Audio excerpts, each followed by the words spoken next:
Whole sports all plays. Yeah. Whole sports all plays. Whole sports all plays. 365, we making a plays. You talking the game, get you through the days. We're high in the court, the dime in the lane. Variety topics, living the same. All presentation, sports information. Hitting the airways, taking the nation. All sport, all plays, like working your faces. Grace at the field, so tie the laces. Whole sports all plays.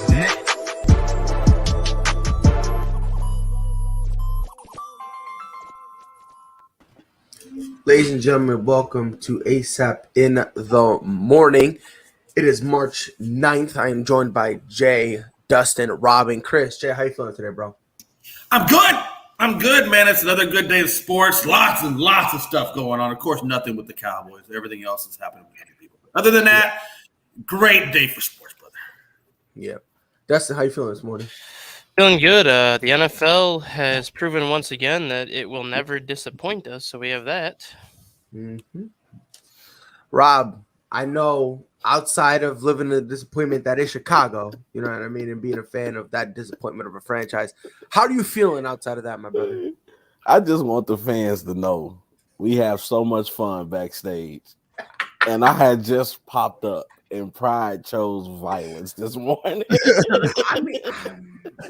But I'm doing good, man. You know, it's always good to get the show started with a good laugh. Of course. Chris, Gonzo, the Gonster, Gonzinator. How you feeling, bro? Oh, I'm doing good this morning. Been a lot of stuff going on in the NFL. Hopefully baseball gets something figured out. I know they're meeting again.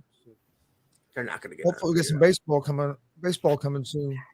I hope, but, you know, I also hope my father would come back, and here I am. So, you know, I holding my breath. You know what I mean? Hey, Pride. Pride's on the road this morning. Hey, Pride, I have a confession to make this morning. Is it okay if I make a confession real quick? Floor is yours. Me and your mother. Oh my god. Oh my god. Hey, stop it right there. Stop it right there. Many years ago, spit bars. Many years ago, Pride, we had an affair. And I always wanted to tell you that you were my son, but I didn't know how to break it to you. And Pride, I love you. Pride, I am your father. I always wanted to tell you were part Caucasian, but I didn't know how to break it to you. Oh, it's back. The cup is back. Hey, Pride, I think your cup is a new character on this show. You said my cup is a new character? Your cup is a character on this show. This is actually another one because usually, so I have two of them. I got this one because me and my girl, we got matching sets, so it says like Mr. and Mrs. or whatever. Oh, yeah. And I got the other one. The other one, my fiance thought it was a great idea to leave it lying around. So my daughter had it, opened up her juice because she wants to be like her father. Because I always walk around with the house with it. I tell you, I'm an alcoholic. And she opened her bottle. How? I don't know. I don't know how she opened it. I don't know how she even learned to open it. I don't know any of this stuff. Poured it in there. And yesterday while I was at work, she sent me she was FaceTiming me, and I saw her like walking around with it. And I'm like, that's my kid. We're alcoholics together. Yeah. So if one day you see me and my daughter just up here just living our best life, you gentlemen know why. But Jay, you are my father, dropping the revelation. Yesterday, revelations have been happening all throughout the NFL. Seattle has been on a roll, making every possible negative trade and transaction you could possibly make. We're going to start with the biggest one. Again, why they did this, I have absolutely no idea.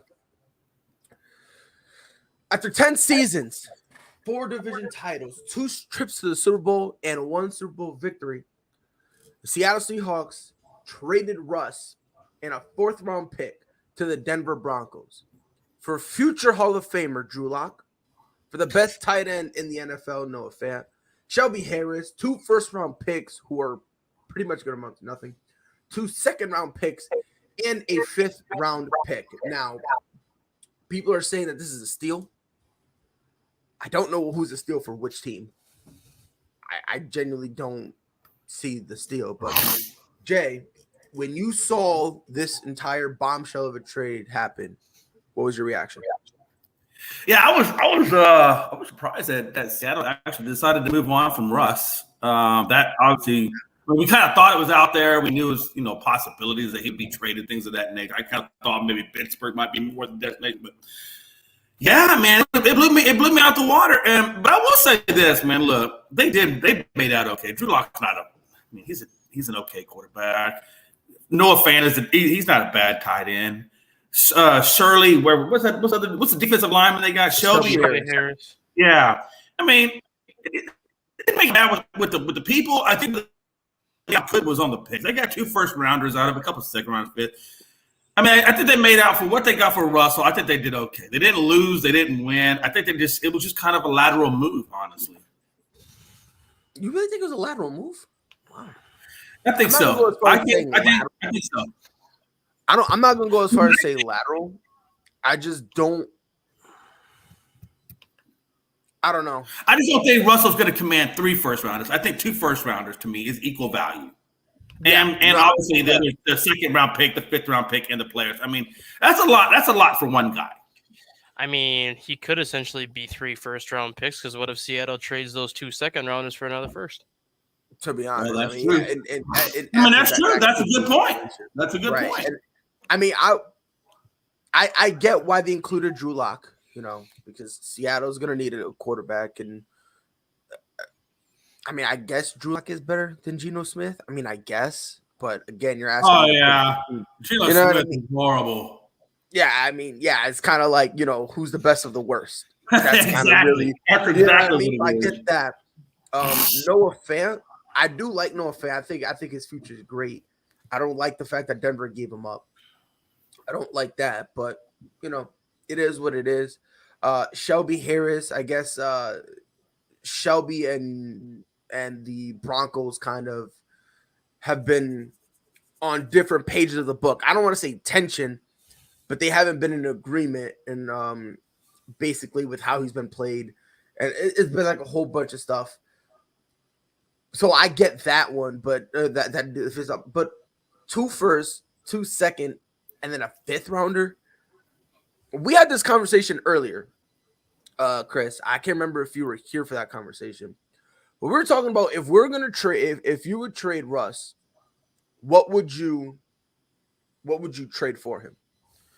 And I remember the general consensus here was it would be very tough to convince someone to get him for 2 first round picks. Like that was basically the ceiling. Like that was basically the best you can get. I need you to explain to me who in that organization thought it was a great idea to do 2 first, 2 second, and a 5th. John, I'm sorry. I have no idea because I thought they gave up way too much to get Russell Wilson, and I think Seattle's stupid for trading Russell Wilson. I don't understand why they got rid of him. There has to be some kind of rift or something between Carroll and Wilson or somebody in that organization. Because how do you just let a player like Russell Wilson that's still playing at a high level go? It wasn't all Seattle's problems. Wasn't all Russell Wilson's fault. They need the offense. They need help on the offensive line badly. Mm-hmm. And Drew Lock isn't going to make you no better on the offense, especially with no offensive line. I think Russell Wilson's going to make Denver better, but I don't think he makes just adding Russell Wilson with what you gave up makes you a contender. I mean, Denver it wasn't like Denver was just a quarterback away. They have some other issues that they need to fix. Yeah, I think Denver went all in, but unfortunately, they went all in. They didn't have enough pieces after the all in to really help them. At the end of the day, and I feel like they stunted their growth by that. I wouldn't go that far. I don't think so. Yeah, I wouldn't go that far. I mean, you got to understand when you get a chance to get one of these top tier quarterbacks, you go after them. And I know Russell Wilson had a tough year last year. To Chris's point, offensive line was horrible. I mean, he's been ready to go. We remember the speculation with the 4 teams from the previous season about the Bears. Let's be fair. He's been rumored to leave for like the last 3-4 years. Yeah, so I mean, Like this even was like pretty there was much- speculation before he even did that listing. we saw it coming already. This wasn't a surprise, you know. And I still think Denver they might not win this year, but I feel like with a quarterback like Russell Wilson, you can start to put some pieces around that. You know, quarterback is always your essential piece when you're trying to build a team in the NFL. Nah, yeah, definitely. So their projected starters is obviously Russ at quarterback, Melvin Gordon III at running back, Tim Patrick, Cortland Sutton, and Jerry Jeudy. Plus KJ Hamler. No, I'm talking about just starting. I mean, they could go with the 4 receiver set, and then KJ Hamler would be number 4. I wouldn't do that. No, I wouldn't do that. I wouldn't. Well, maybe. Isn't Tim Patrick like 6'4", 240 almost, or 6'4", 235? He could easily play like a flex tight end now. But the problem is that's not how he plays. Like he's got the body for it, but he wants to be more of the finesse guy, which is why I think Noah Fant leaving them is gonna hurt. Because Noah Fant, he could run some routes, but he's also got he's got that bravery to jump every ball. That's why Kyle Rudolph is going to end up in Denver now that the Giants released him, because Minnesota's old assistant GM is in Denver. Question: Russell Wilson's 33. What's the window for Denver to make it work with him to get to the Super Bowl? Two. I say 3. I say 3 with the 3 years. stipulation that every year you're treading in the right direction. If you have 2 years back to back where you guys just look like you're plateauing, then I wouldn't go for a 3rd year. But if you guys are trending in the right direction, I would do 3, maybe even 4. It all really depends on the progress, you know, because it's got to be good enough where it's actually enticing enough for you to actually want to keep Russ. It's weird. I don't know, man. I don't get it twisted. I like it. I don't know. I feel like they gave up way too much. Well, my thoughts on this are, you look at Denver last year. They were 1 game away from making the playoffs last year, and they had crappy quarterback play all year between Teddy Bridgewater and Drew Lock. So the pieces are there in Denver, and everyone has been saying Denver was 1 quarterback away from being one of the better teams in the AFC. Well, obviously they were banking on Aaron Rodgers, getting him there because of Nathaniel Hackett and things like that, and that didn't work out. So this is the next best option for them, is to get Russell Wilson, a guy who's gotten to the Super Bowl twice, a guy who's been in the playoffs every year besides this year and knows how to win. Denver doesn't have the best offensive line, but when you compare it to Seattle, their offensive line is miles better, so that's going to help Wilson in that regard too. Mm-hmm. So I think adding Wilson to that mix makes Denver not only a playoff contender, but they could easily be one of those teams contending for the AFC Championship game based off of that defense. Their defense is what kept them in a lot of those games last year. It was the offense that wasn't consistent enough to win some of those close games, and now you add a guy like Wilson, he will win those close games for you. And not only that, talking about those close games, you now do have a better, more consistent run game in Denver. Mm-hmm. You know, like Melvin Gordon, like for all the hatred on him, he played relatively solid.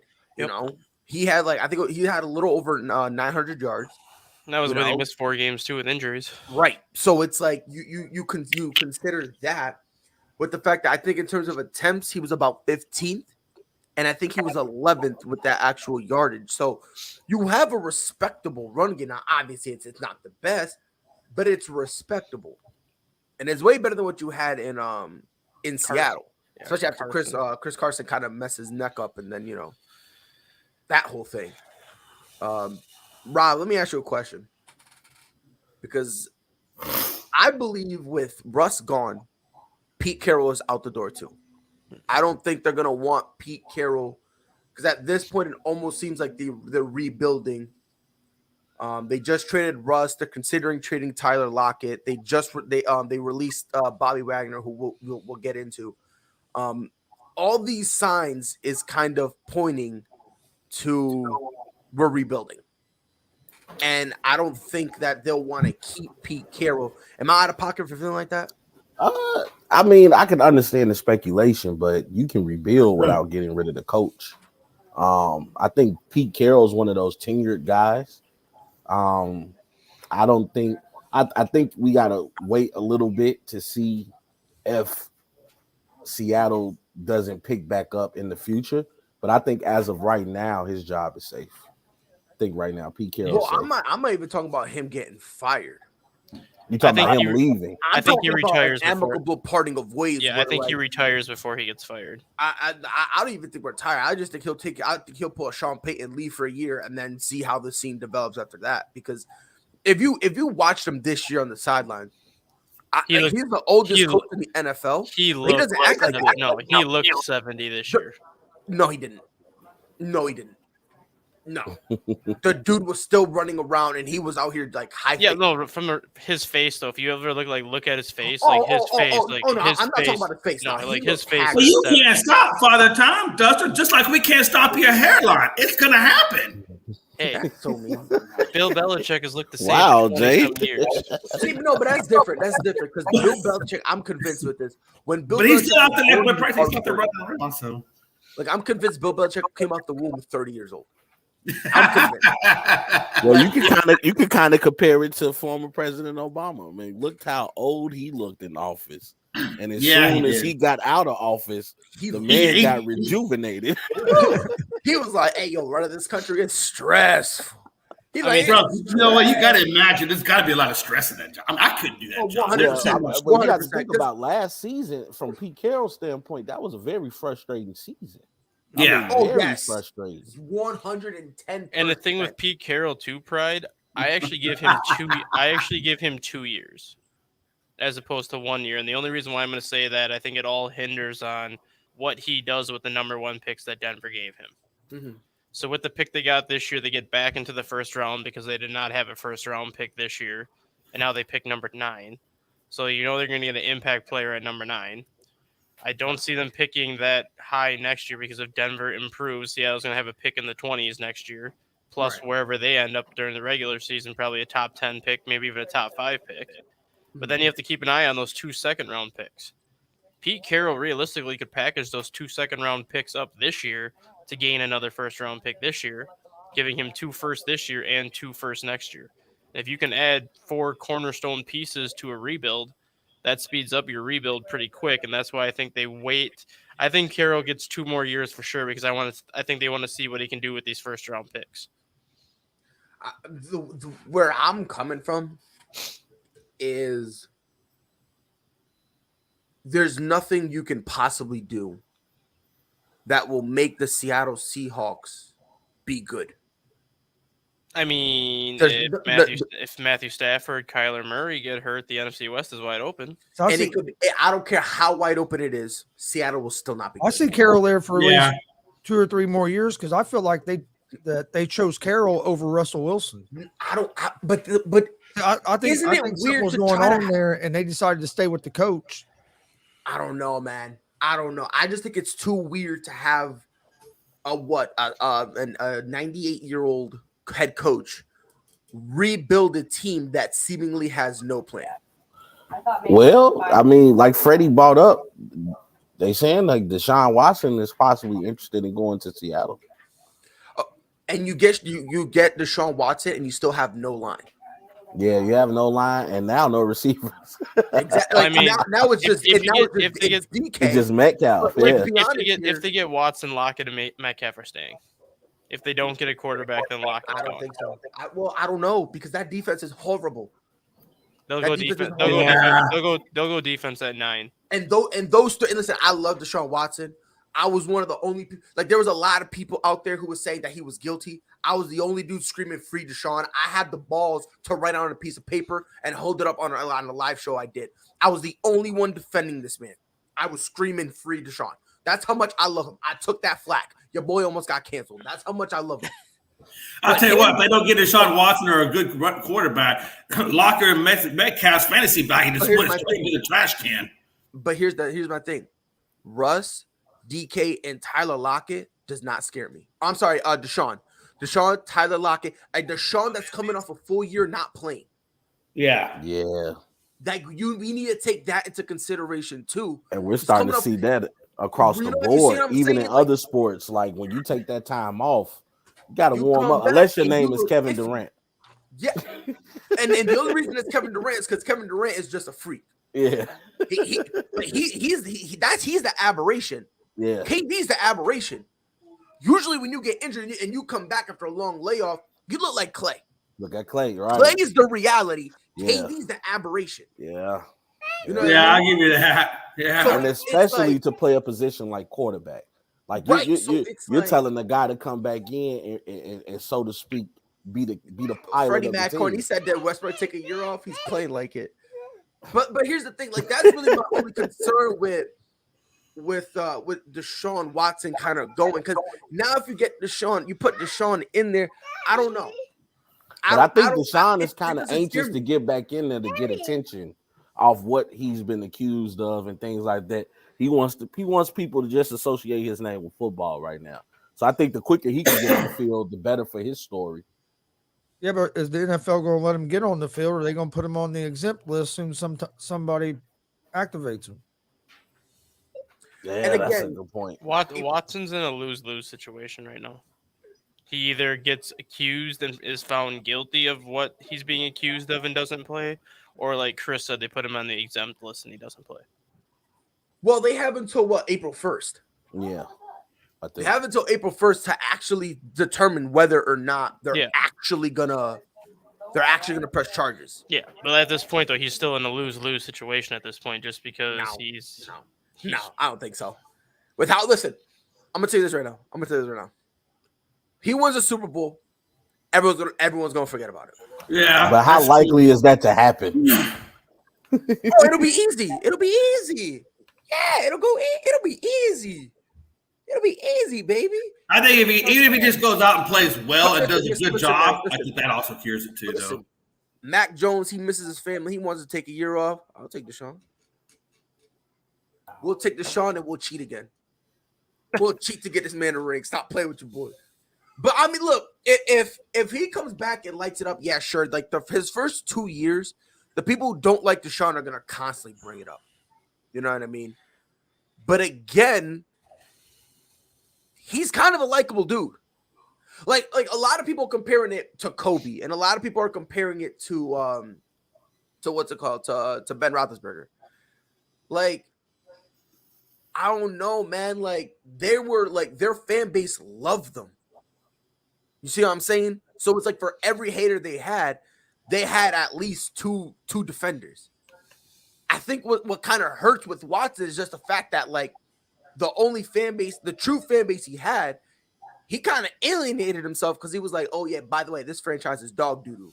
You know what I mean? So that's kind of where like it gets a little tough, but I don't know. If my thing is if he's found, like, you know, if they don't put any charges or anything like that, I'm gonna look at him the same way people are eventually gonna start looking at Trevor Bauer.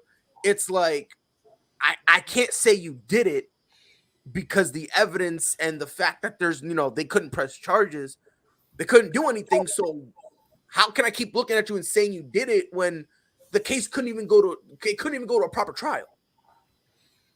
yeah. You know what I mean? I just think the only people who are going to do that is people who hate Deshaun Watson. I like Deshaun Watson. I do. So if they say, oh yeah, we can't do anything or whatever, I'm going to be like, all right, cool. Hey, I'm not going to say he's innocent. I'm not going to say he's guilty. I'm just not going to bring it up. You know?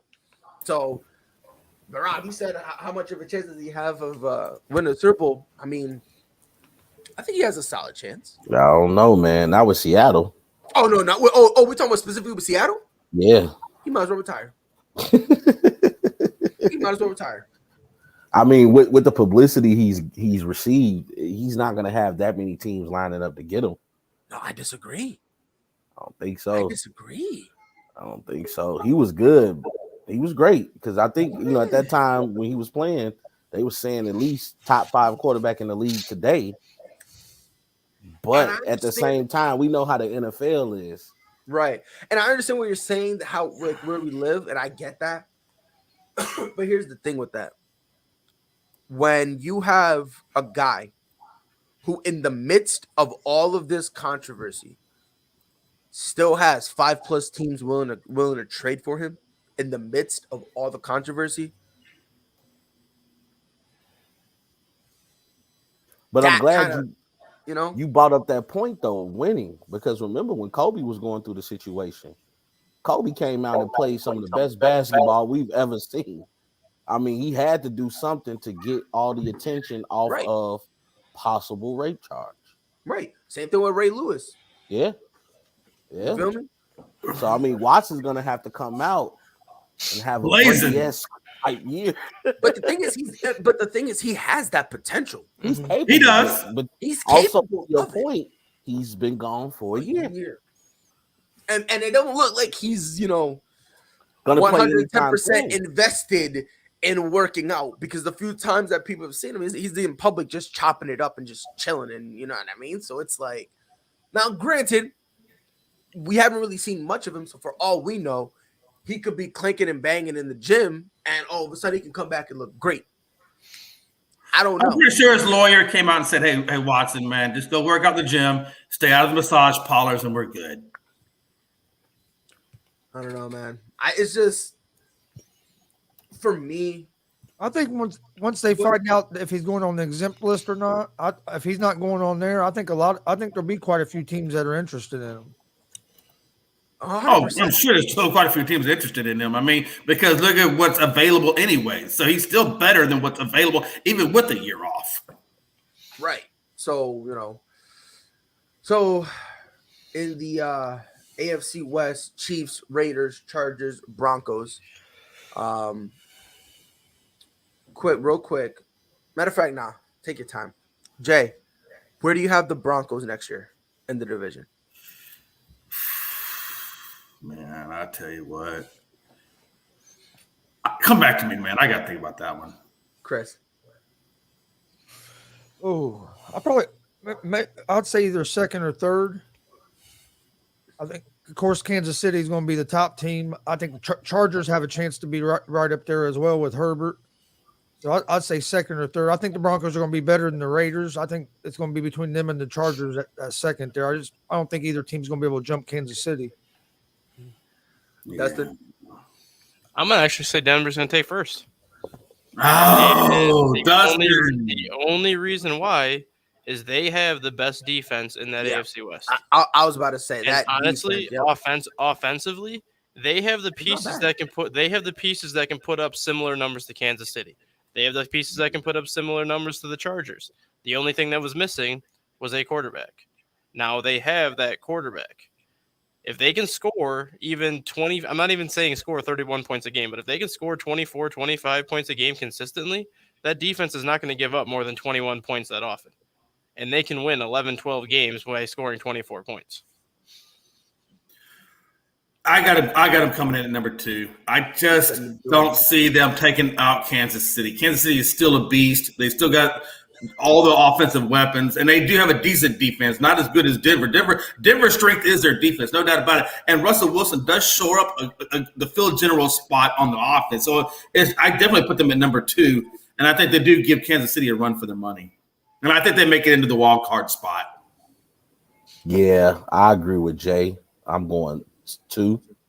Like you said, the defense of the Denver Broncos, we look at them last year, the defense is what kept them in games.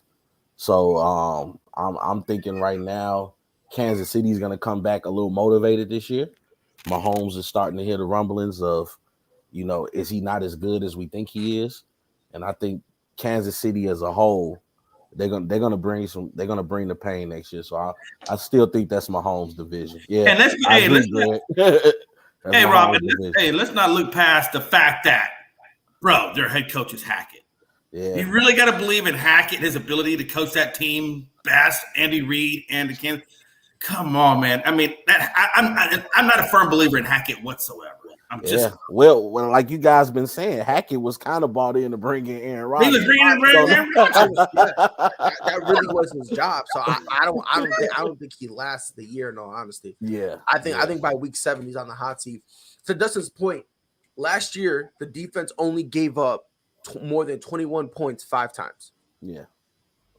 And they You know were what I one, mean? and I think they were 1-4 in those games. I think And then, Denver. by the I think way, Denver yeah. went to Hackett and said, "Hey, you didn't deliver on the Aaron Price project. You said you could deliver. You didn't give us Aaron. So you know what? Here's what we're gonna do. We're gonna bring in Russ. And if you can't make it work with Russ, your ass is out of here." Yeah. And then as far as with it's out Kansas City, regardless. I just think if Tyreek Hill is able to start the year the way he finished the year last year, I think City they're gonna be some trouble for a lot of teams. Yeah. I got it's weird because I'll be honest, I do give the Broncos a legitimate chance of being number one in the division. I really do. Yeah.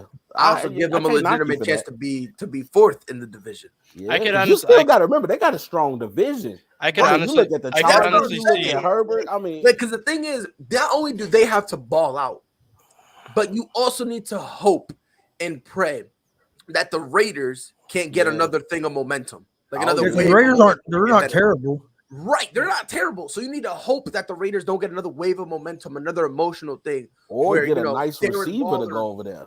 Yeah, not only that, but you give them a healthy Darren Waller, they scare me.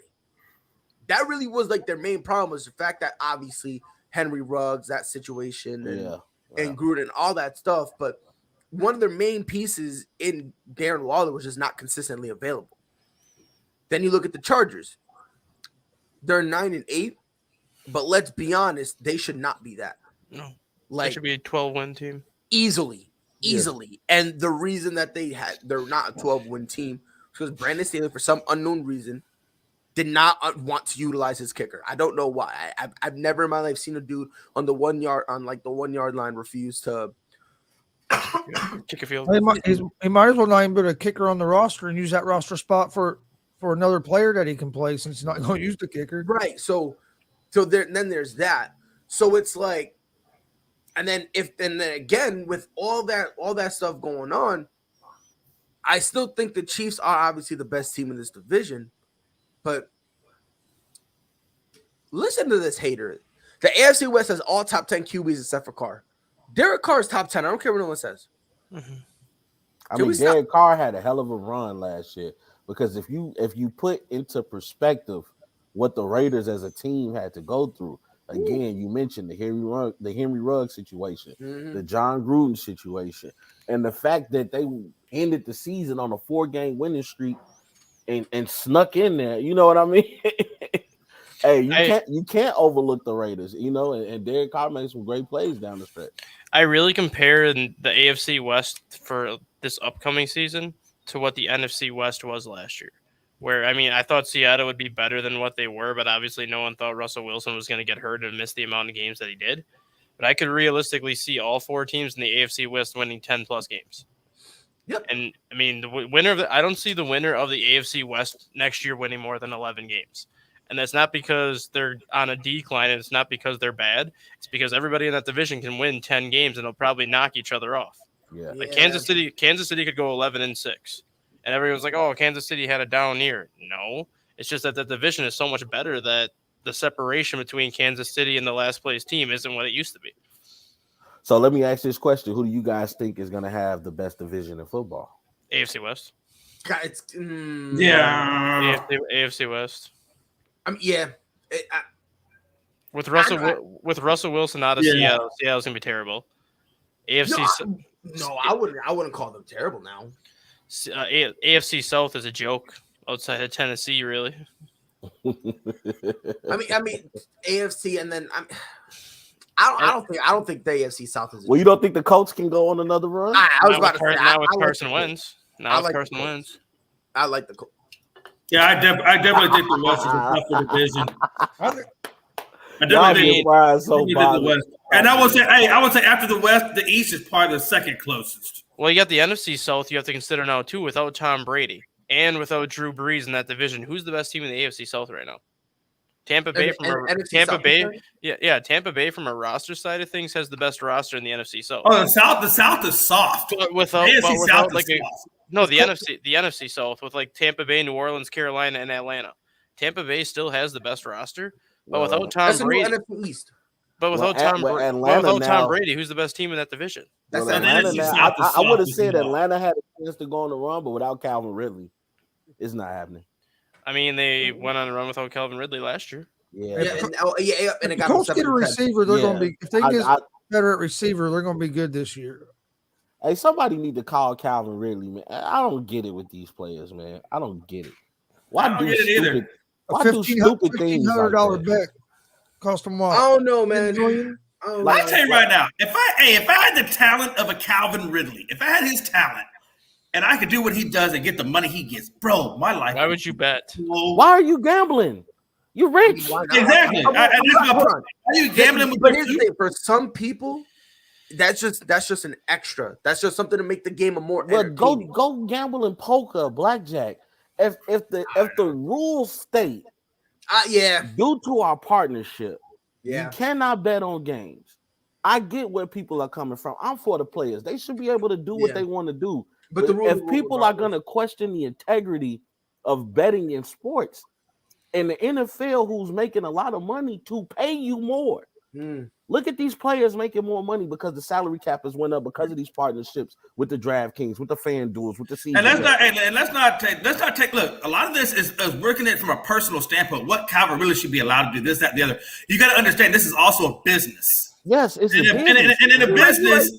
in a business, you sign contracts, and Hey. you know what the contract states. And if you break the I'll be honest, contract, A lot of people underlook the fact that the NFL is great of a league as it is, and it's entertaining. It is still corporate America.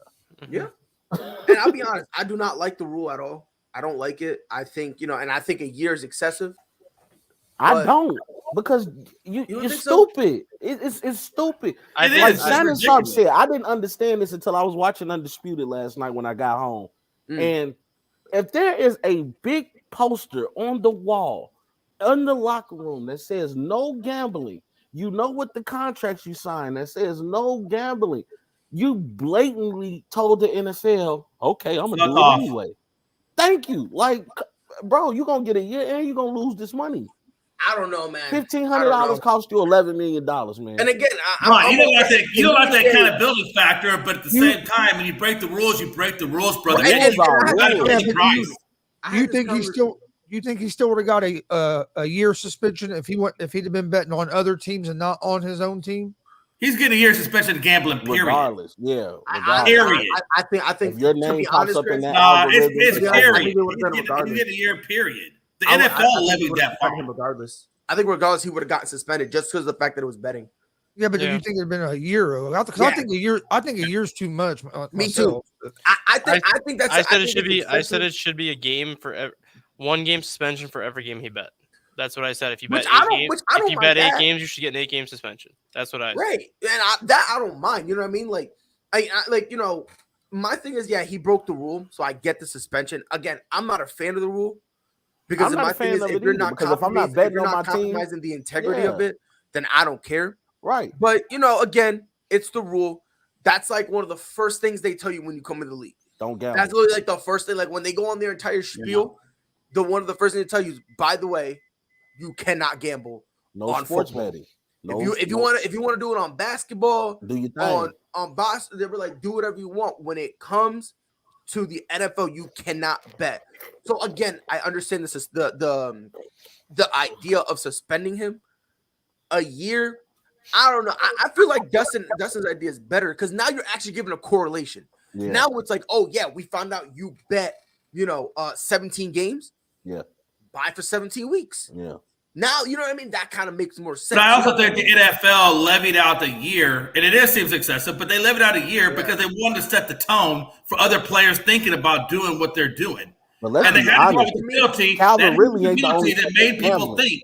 Right, and you're right, Rob. He's not the only one, but Calvin this is the really part ain't that the only one bothers that's me. gambling. He's just the only one that got caught. To be honest. Exactly. But No, this is the that's part that right. bothers And me. I said that earlier. I said there's definitely more people out there gambling. They just But you haven't know been what? caught. That was stupid on him. I'm pretty sure you have friends and everything. Just have them place the bet for you. Have your mom do it, bro. Somebody. Yeah, have it under your mom's name or something like that.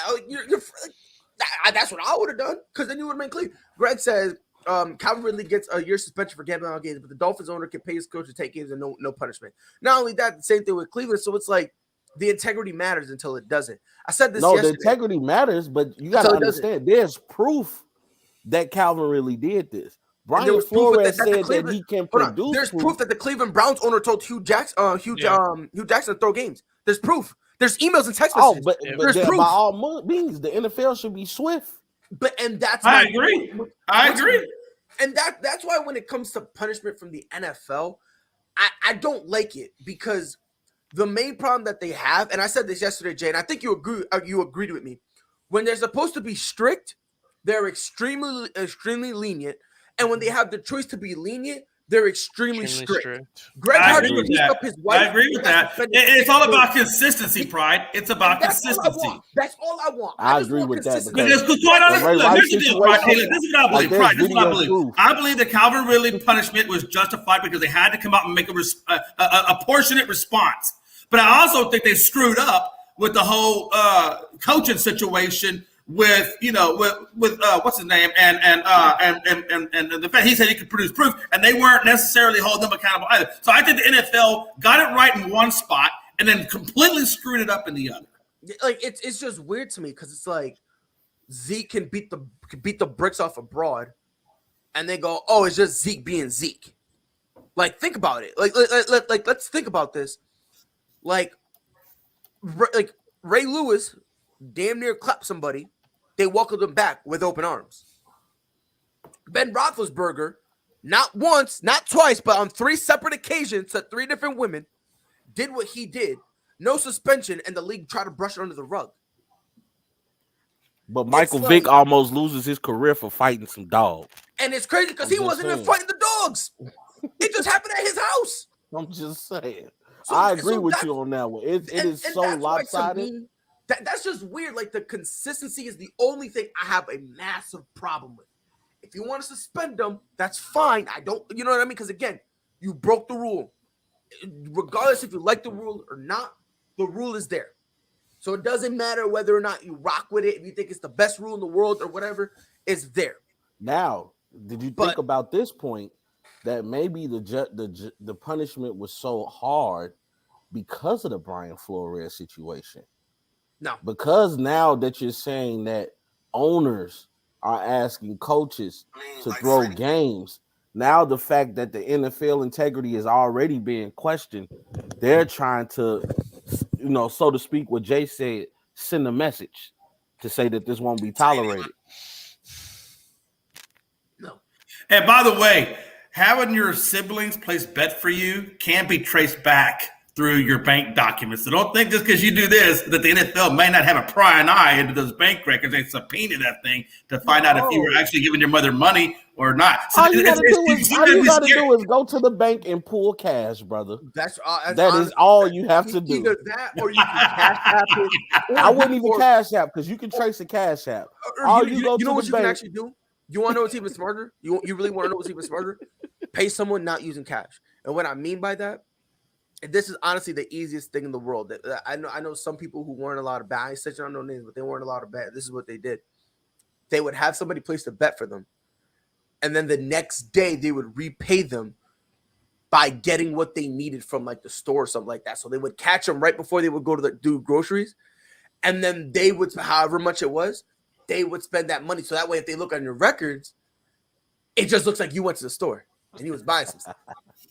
You bought $100,000 in groceries? Who the hell are you feeding? Africa? The neighborhood. We threw a block party.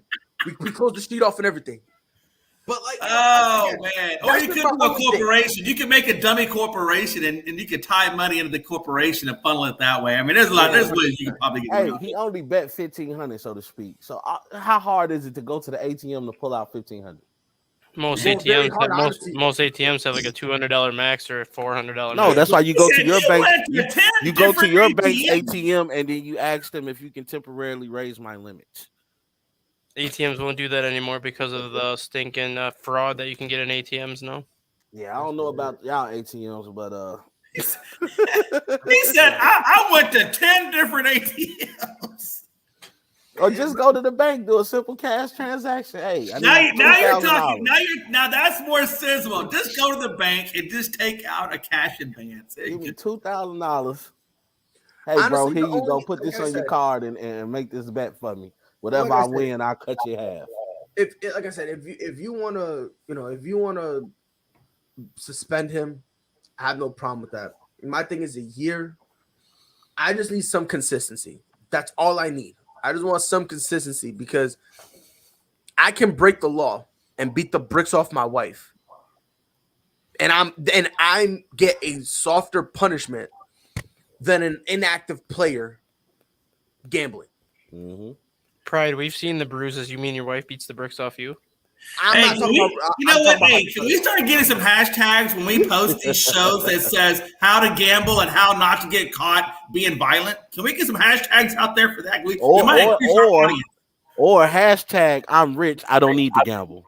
He didn't do it for money, though. He didn't. I don't think he did it for money. Then what are you doing it for?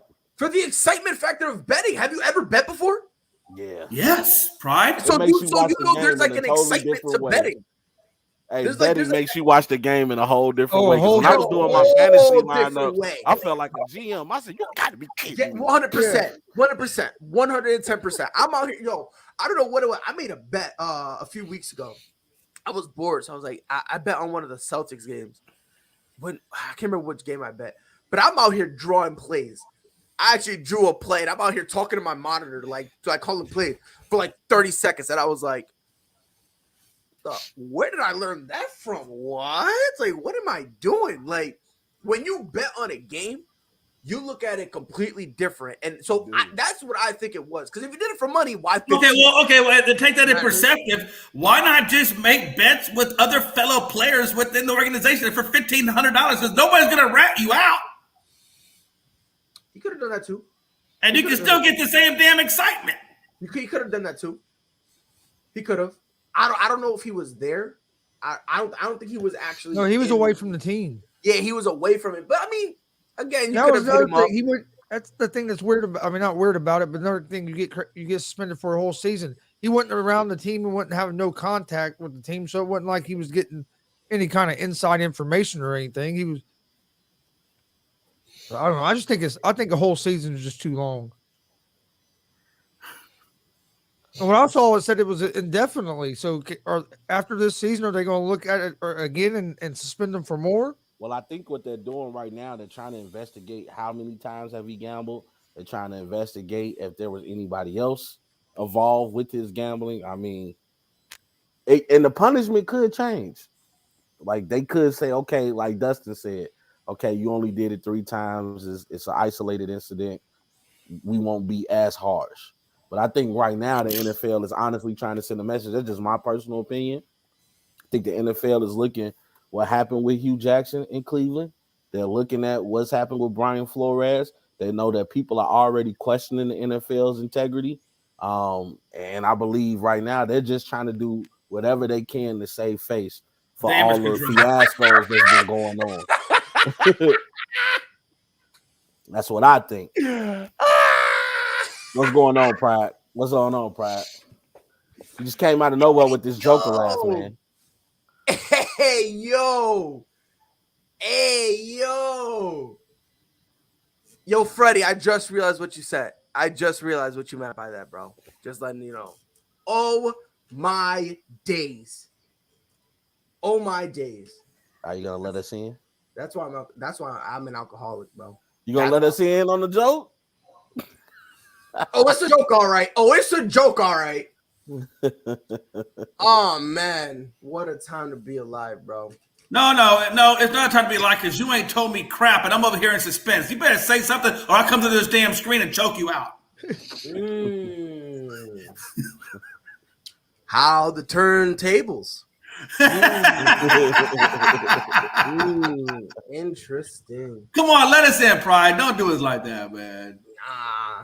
Nah, B. that's all good. Are you talking about when he said, did Westbrook take a year off? Was that the one you're talking No. about? Okay. Yeah, you think I'm that dumb? I wouldn't have gotten that. I don't know. You didn't tell me nothing. You got me out here flailing in the wind trying to figure out what it is you're laughing over there about. It's just funny, bro. It's just funny. It's hilarious, Jay. Yo, Jay, isn't it funny? Isn't it funny, Jay? Life is strange, Jay. Life is strange. What a time to be alive. What a time indeed. Speaking of Russ, though, stay with the Seattle talk. They released Bobby Wagner,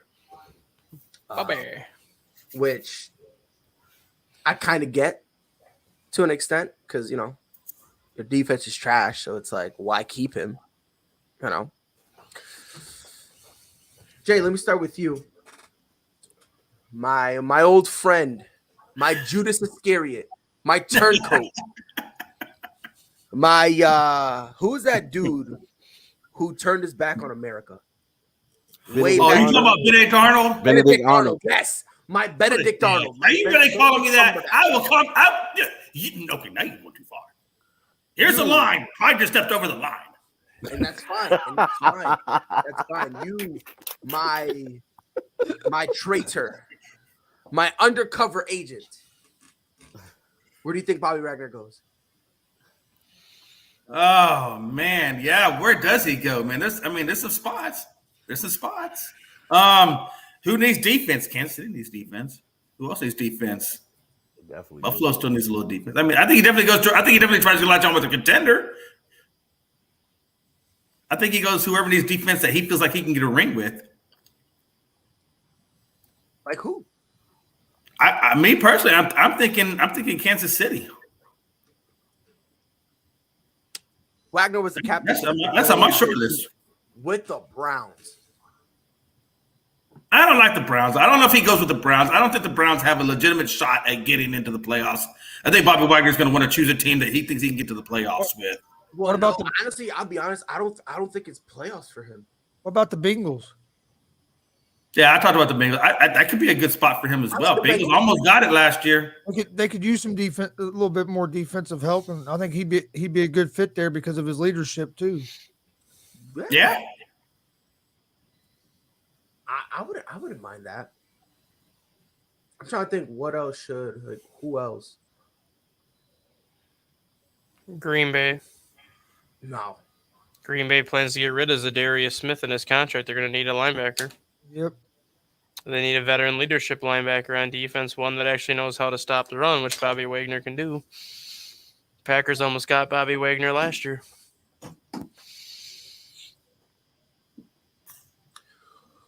I'm really want to think on that one. Packers were rumored to be trading for Bobby Wagner last year, and then when it fell through is why they got Whitney Merciless. Whitney Merciless wasn't their primary option. They wanted Bobby Wagner, but then Seattle chose to hang on to Bobby Wagner because that's when Russell Wilson came back. Yeah. That's why I think he ends up in Green Bay, because if Green Bay does part ways with Zadarius Smith, they're going to need that linebacker help, and they wanted Wagner last year.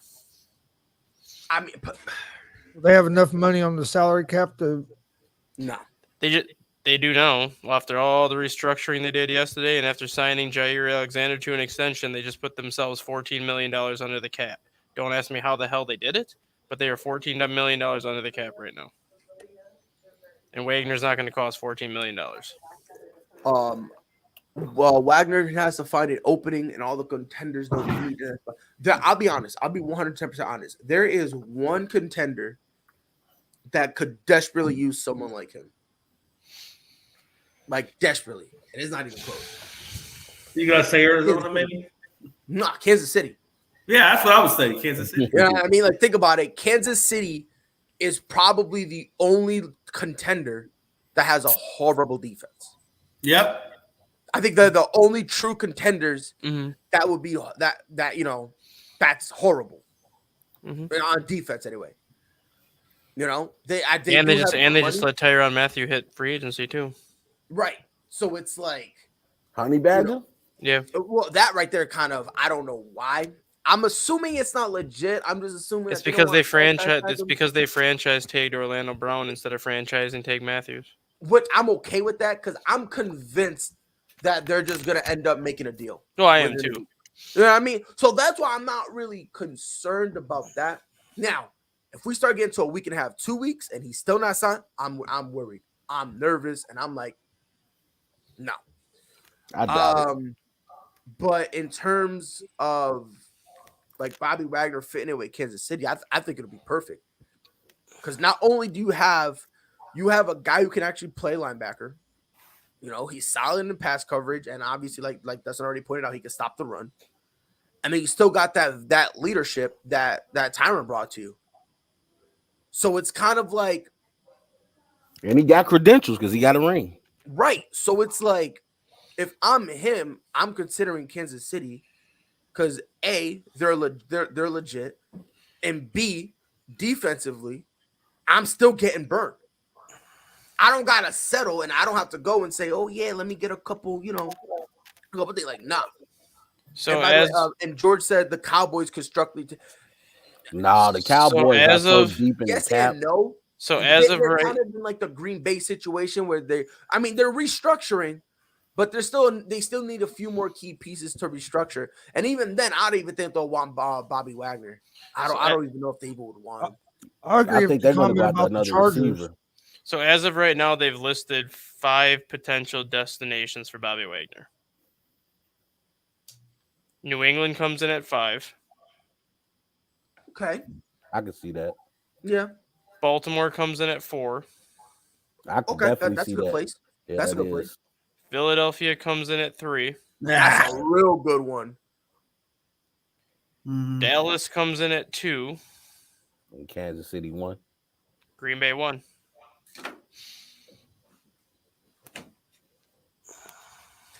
I don't know. How Dallas is 2 is beyond me. That's beyond me.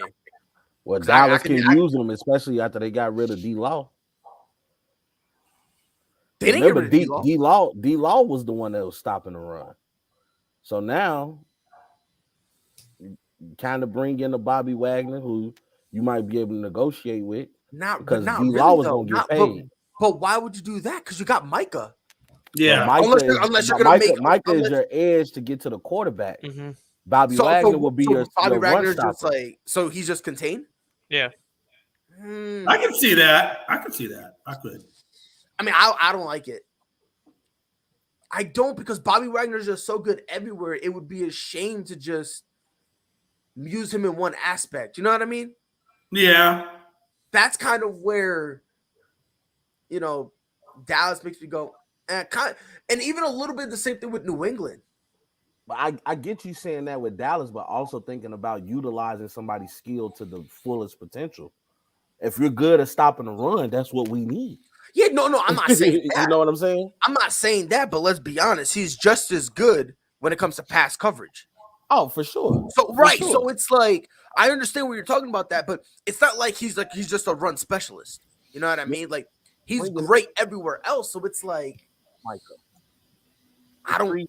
Micah and said, Micah, go all out. Go get the quarterback. I mean, it could be some. I mean, yeah, don't get it twisted. It could be something. I like the Kansas City idea, though. I really think Kansas City could use a Bobby Wagner. They can use anybody right now. I mean, to be honest, like defensively, they can use anybody. Yeah, I mean, at this point, I'm pretty sure they'll be willing to take. Sorry, Greg. I'm pretty sure, you know what I mean. Greg probably agrees with you. Dallas, Philly.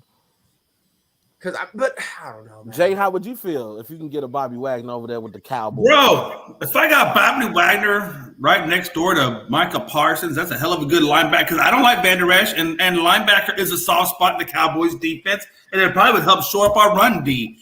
Not that we don't need a little bit of help in the secondary, but I think our run defense and our pressuring the quarterback is still one of our greater needs, and that helps out the secondary. So I'm all for it. Absolutely. I don't know. He's 31, so he's only going to have maybe 2-3 more valuable years left in him before he kind of starts to go on the decline. I don't know. So hopefully they can't go too far out on a limb to bring him in. I mean, they got to keep it somewhat cap friendly, but I wouldn't mind seeing them take a run at that. Which I think they will. I mean, I'm sorry, I think Bobby Wagner will. I mean, the guy just had 170 tackles this year. Oh yeah, listen, he balled out, but I don't know. I just don't. I think at this point he'll understand that, you know, I'm going to kind of leave something on the table. You know what I mean? I'm pretty sure he's willing to listen to anybody as long as you're not gonna disrespect him talking about, oh yeah, you got to play for the veterans minimum. Yeah. Oh God, no. As- That would definitely be absolutely disrespectful. But yeah, That'd be a Right. slap in As the long face. as nobody says anything about the veteran minimum, I think he's okay. I think he's willing to be like, you know what, I'll hear you out. I'll entertain you, whatever the case may be. But I'm trying to see, because every time I see something,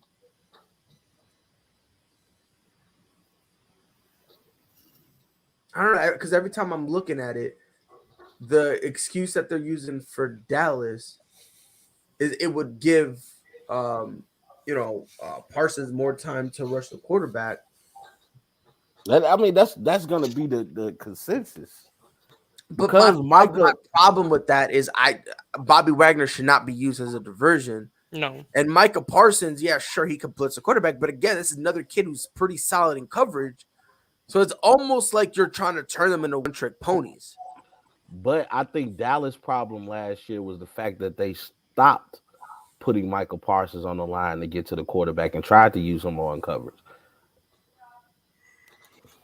You really think that was a problem?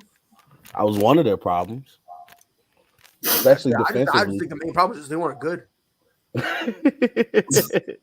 Well, I Dak just think that was- Dak definitely was stinking it up, but Like, their that's just the overall defense problem. Like, during they the just weren't good. season, their defense during the season bailed them out a lot of games, and Michael was actually starting also to build get them out to attention playoffs. for Defensive Player of the Year. Even though we know T.J. Watt had that wrapped up, his name was getting mentioned. TJ. Yeah. Don't watch some bad boys. Hopefully, T.J. don't go through what J.J. goes through. Yeah, he's starting to look like it. That's the sad part about it. He's starting to look like it. But kid can play, but And they'll watch some bad boys when they. Just think of the numbers JJ would have if he wouldn't have had all the injuries. Oh my God! God, I didn't even want to know. the problem with J.J. Watt is the Houston Texans tried to put more weight on that frame than what he was built for, and that really hampered him a lot. I think if they would have just let J.J. be where J.J. was on his weight, that would have prolonged his career a little bit better. I don't know. His frame, if you look at J.J. Watt's frame, it wasn't built to be that And big. realistically, going with what Jay said, J.J. Watt could have moved to linebacker, easily. Yeah. and that would have Yeah, prolonged with his that career speed, too. Oh, with yeah, that he got the speed, speed. But look He at got the the way he used to get to the. It's hard to pull him off the line.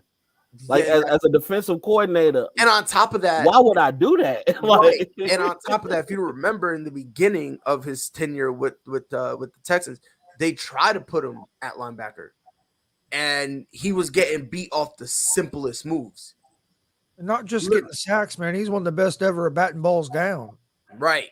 Yeah. So it's like you put it, you try to move him over at linebacker, and he can't. Now, I don't want to say he can't hack it, but he's not making an impact at all. It's almost like you have no choice but to move him up to the line. No, they should just do what the Badgers did with him. What? They used him as a rover. Because I don't the know. Badgers played a 3-4 set when J.J. Watt was there, but it was technically a 3-1-3. And J.J. Watt was in the middle of the defensive line and then in the middle of the linebacker, so when they needed him to rush the passer, he came from the linebacker unit and went right through the A-gap. When they needed him to stop the run, he lined up between the nose tackle and basically just hit the left and right guard him and take out the run. Yeah, but I don't. But again, that's just solely for run. You know what I mean? Like all of a sudden, if it's like a play action, all of a sudden he would take the tight end usually when he was in college. Right, he would take the tight end and get bodied. Depending, he'll take the tight end and get bodied. It's so weird. He's got the strength to literally run over 350-pound men when they're on the offensive line.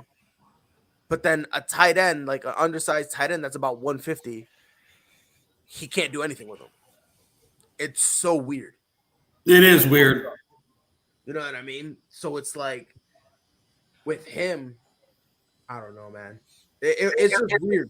It's just this weird thing with him where it's like you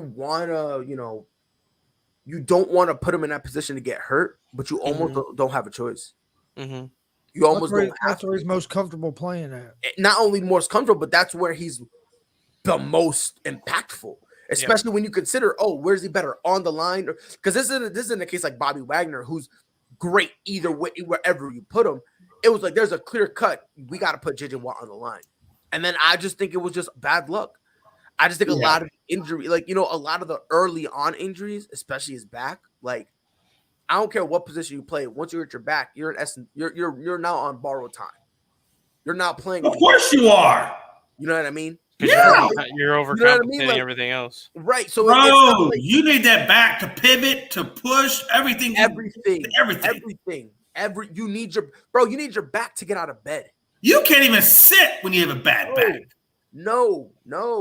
Why do you think I sit like this? Well, why do you think I'm always sitting mad weird? Yeah. Because ever since I broke my back, I'm never comfortable. So now imagine that, and now imagine actually being on the line, having to do that stuff. Like, oh hell no! It's just it was bad luck. It was just unlucky for him. I feel like if he had injured anything else, I think he would have been fine. But it's just the fact that, like, you have very serious injuries early on. It's not going to bode well for you, So it's like, I feel for him in a way, but at the same time, unfortunately, it's part of the game. Damian says, I'm just weird. You're right. I mean, don't get it twisted. I am weird, But guess what? I'm weird. And death can't stop me. Yeah, death can't stop me. You feel me? I got dudes out here scared to talk to me. Meanwhile, death himself was too scared to even open the door for me. Get out of here. Can't stop me. Call me LeVar Ball, never lost. Keep it in the NFL. The Panthers have been fielding a lot of trade requests for Christian McCaffrey. So I kind of want to pose a question to you, gentlemen. I'm going to start with you, Dustin. Should the Panthers genuinely consider trading Christian McCaffrey or give him one more year? I mean, in Christian McCaffrey's side of things, he should want to get traded because that franchise is going nowhere fast. And he's not getting any younger. He's not getting any healthier because he can't stay healthy. So if I'm Carolina, yes, I want to trade him because I want to try to get as much possible of a return I can get. But at the same time, who's going to want to give Carolina the return they're probably asking for, knowing that he's only had one healthy season since being drafted? Chris, I agree. I think they're going to trade him because this they could get the highest value for him right now. Because if he comes out there again and gets hurt, then you're not going to get much for him. Now, if he could come out and stay healthy and put up the numbers they puts up, then you'd be able to get more for him. But just his frame, the way they use him in Carolina as mainly just a straight running back like that, I don't think he's going to make it a complete season without getting hurt. Jay? Yeah, when I look at Christian McCaffrey, I almost see the same storyline with JJ Watt in terms of when Houston had JJ Watt, they overused JJ. They really did. They wore that man out, and they tried to put more weight on him than he can handle, and it just led to all kinds of injuries. And then when I look at like Christian McCaffrey and what he means to that offense, I feel like they just wore Christian McCaffrey out.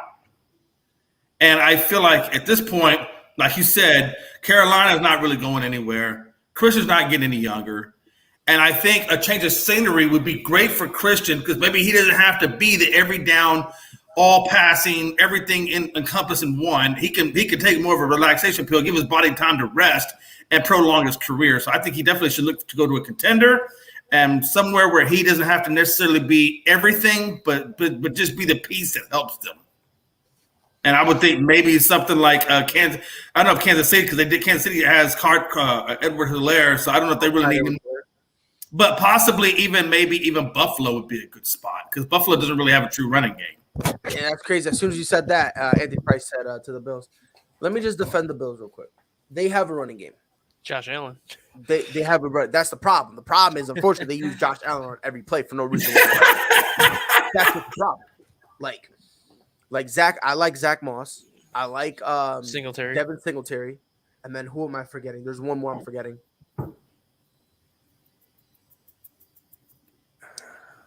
They started utilizing him a little bit more towards the end of the season.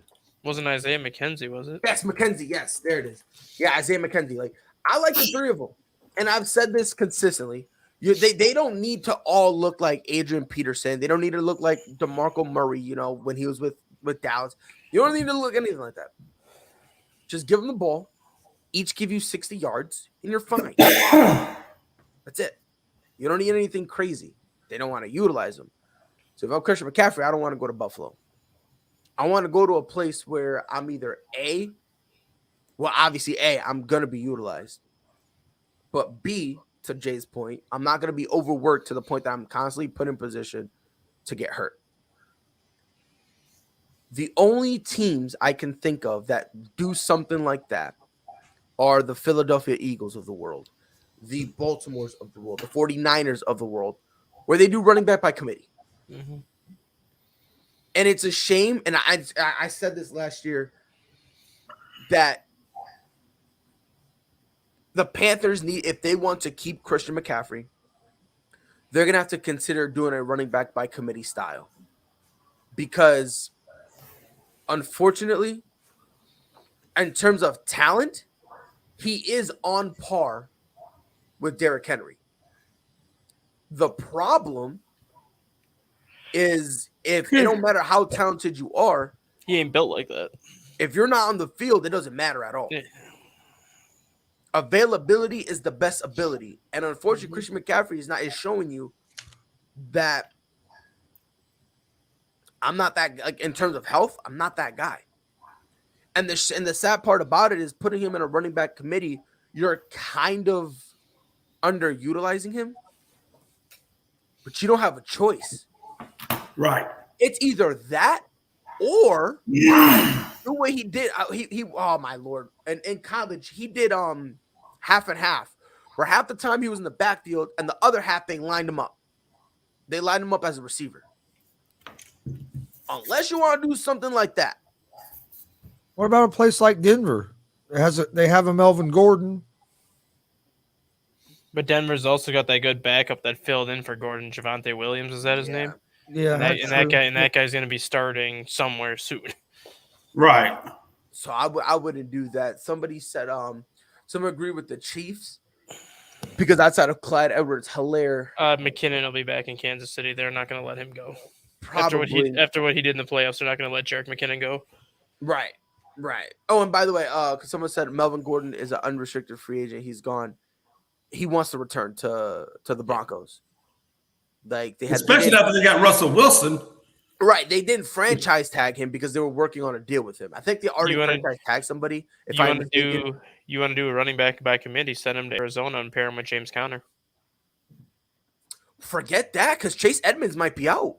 Yep, James Conner led the NFL in rushing touchdowns last year. Yeah, so I mean that's a nice one too. Him and James Conner, that wouldn't be bad. And on top of that, both of them are solid catches out of the backfield. So again, that gives you a nice little type of thing too. And again, Connor's an unrestricted free agent who also said he wants to return. So I think we're franchise tag because they're gonna go back. Trade him to Dallas for Zeke. I'll take that. Yeah. I'll take that. Sign me up, coach. That's a horrible idea. You say that, but God, man, we're not getting anything from Zeke anyway. Right, but at least Zeke will be able to be on the field. I think with Pollard there, though, I think that those two could balance each other out, and he doesn't have to carry all of the workload. You think so? Yeah, I do. No, I don't know, man. You know where McCaffrey would be scary good? Where? Baltimore. Why though? Because Lamar Jackson's a run-first guy. He wouldn't. The read option, the triple option, the screen plays that Jackson could dial up. Using McCaffrey as kind of your gadget toy, knowing that teams are still going to have to focus on Lamar Jackson, but yet they have to figure out how they want to focus on McCaffrey at the same time. I get your point. I see that. Yeah. And they'll do the running back by committee in Baltimore with J.K. Dobbins and Gus Edwards. So, I mean, J.K. Dobbins isn't the answer anyway. But I'm saying he's like a committee though. Well, Like he kind of is in a running back, and like with their style. I'm not Well, gonna that's say he's true. the answer, That's but he's true. a partial answer. Yeah, with their style. Now, him being your everyday back, no, you're screwed, 100%. yeah. But it's like the same thing how I feel right now with Elijah Mitchell in the 49ers. I think Elijah Mitchell being your every down back, I don't think that would work. But that running back by committee style, it does help a lot of other running backs look good. You know, And Debo takes a lot of pressure off of Elijah Mitchell because you don't know who's getting the ball, especially when they do those Right. reverses and stuff like that. Yeah, and if he comes back healthy, they're gonna have Mostert back.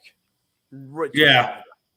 Raheem Mostert. Oh my God, I keep forgetting he was hurt. Holy shit. Yeah. Yeah, Mostert, Elijah Mitchell, and Debo, Bro, that's a three-headed monster if I ever And- saw one. and Trey Lance potentially at QB if they move on for Garoppolo. Yeah, but are we still really believing in Trey Lance? I just But don't. he's another running option though. Oh, They'd so you're have talking to- about specifically running. Yeah, they'd have 4 If legitimate you're talking players. about, if you're talking about specifically running, that would be wild. I can see Trey Lance as like your wildcat quarterback or something like that. They would Yeah. probably do a similar offense to what the Ravens do with Lamar Jackson if Lance was QB. They would basically do the same thing. They would basically do the same thing.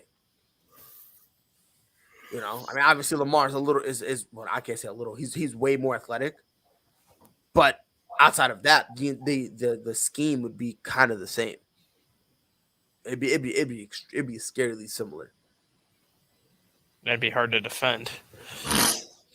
But would it really though? Yeah,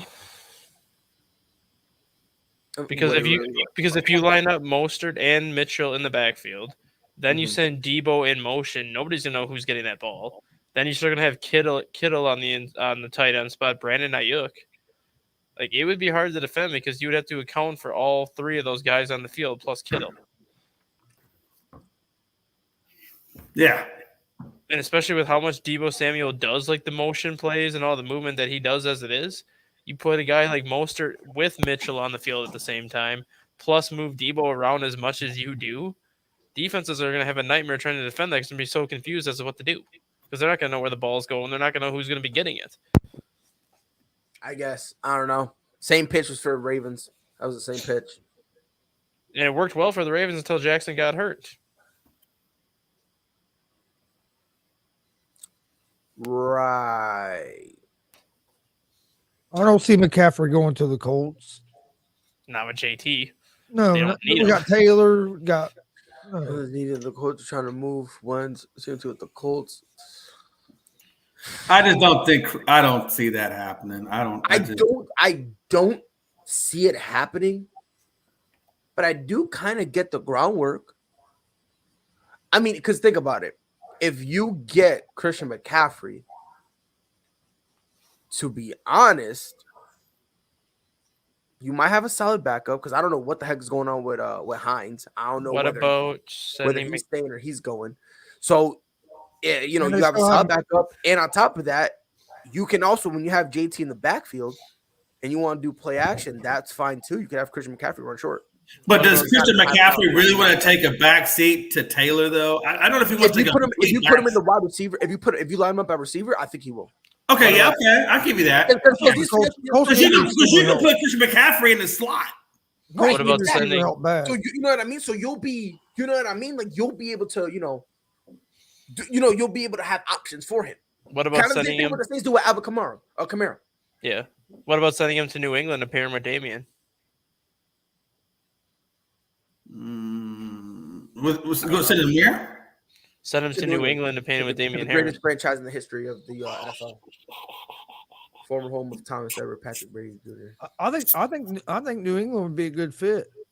Yeah. You'd be like, I like the fit. you would be I'm like their concerned. Danny Woodhead. Yeah, Just a bigger, more physical version of Danny Woodhead. but my concern Julian is the Edelman. injury. What if he Or you gets can even hurt? be like a damn Kevin Falk and just give you those types of numbers. Or the other thought I had, which is kind of off the wall because it would be basically having 2 of the same kind of running backs on the same team. No, What about pairing him with Saquon? no, oh, no way. No. That's like injury. No. Help me out with I was injury. about to say, like, no. But that's what I'm saying, though. But like, what if Brian Dable wanted to take a shot at him and pair him with Saquon because you can use each running back a different way? Oh, if Yeah, they as long as stay they both stay healthy. it'd be great. But But It that's would have why. to be the same thing That's with why. Jonathan Taylor. That's why I think it would work because each one would only need to take 50% of the snaps, Yeah. and you're going to preserve the longevity of both of them by cutting their snap counts. But you're really not going to be losing much if you take Saquon off the field and put McCaffrey out there, and you're not going to lose much if you take McCaffrey off and put Saquon out there. It would just be different packages used for each guy because Saquon's more of your ground and pound, just hand me the ball, I try to run over you, versus McCaffrey's more of the gadget guy. And if they go and get a guy like Mitch Trubisky, which everyone thinks is going to happen, Giants' offense wouldn't be that bad. But this is what you're saying. You're saying ground and pound and Saquon Barkley in the same sentence. Because that's what he was brought to the Giants for. I know, but man, that's what he did his first 2 years until he No, destroyed. I get it. I get it. I'm just saying I don't think his body can handle ground and pound. Well, what I mean by that, like he's not like your running back that comes out the backfield to catch passes. Like he's your standard running back that you literally are expected to turn around and hand it to him 25, 30 times, which he can't do that anymore.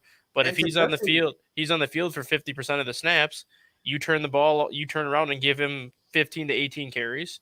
Then you bring in Christian McCaffrey, you can give him 10 carries plus give him 5 or 6 passes. And then you have the rest of that offense opens up and you bring in a guy like Mitch Trubisky. That Giants offense would be a lot better than where they were sitting last year by making literally 2 minor moves.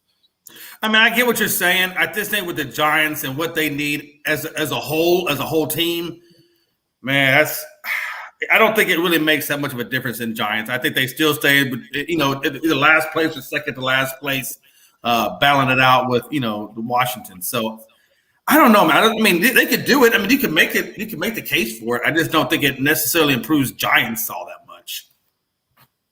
I think it makes them way, way, way better. I think it makes them way better.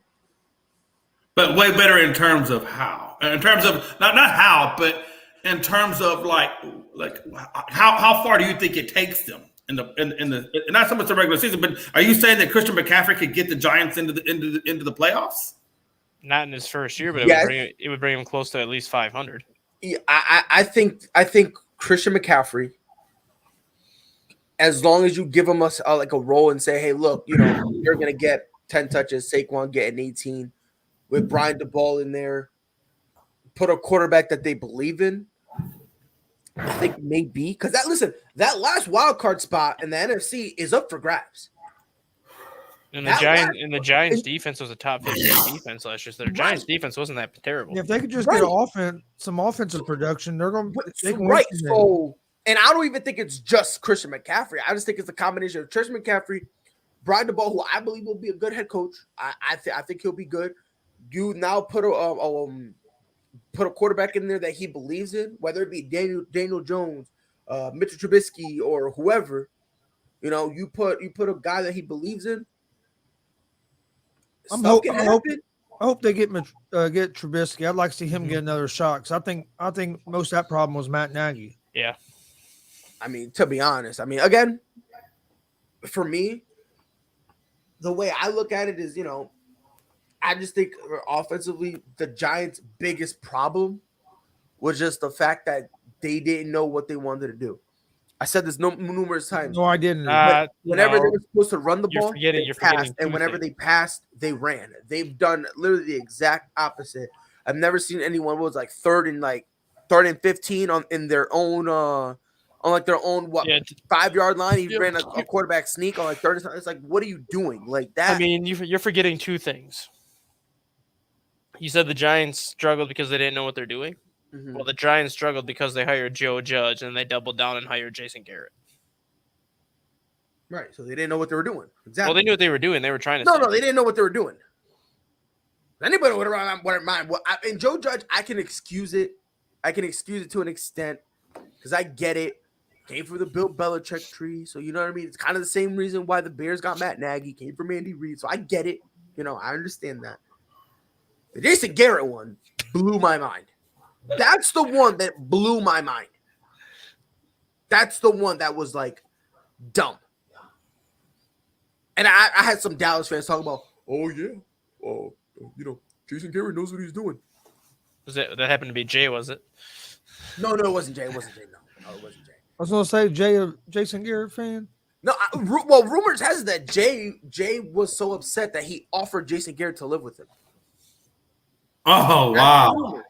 That's the rumor. Rumor had it. Jay said, "Look, I got an extra room, and I'll talk to Jerry for you." That's the rumor. I don't know if it's true, but that's the rumor. Damian Hernandez says Trubisky is overrated. I don't think he's. How do you overrated. know if he's overrated? Because he was never trusted to do anything. And that is basically my thing.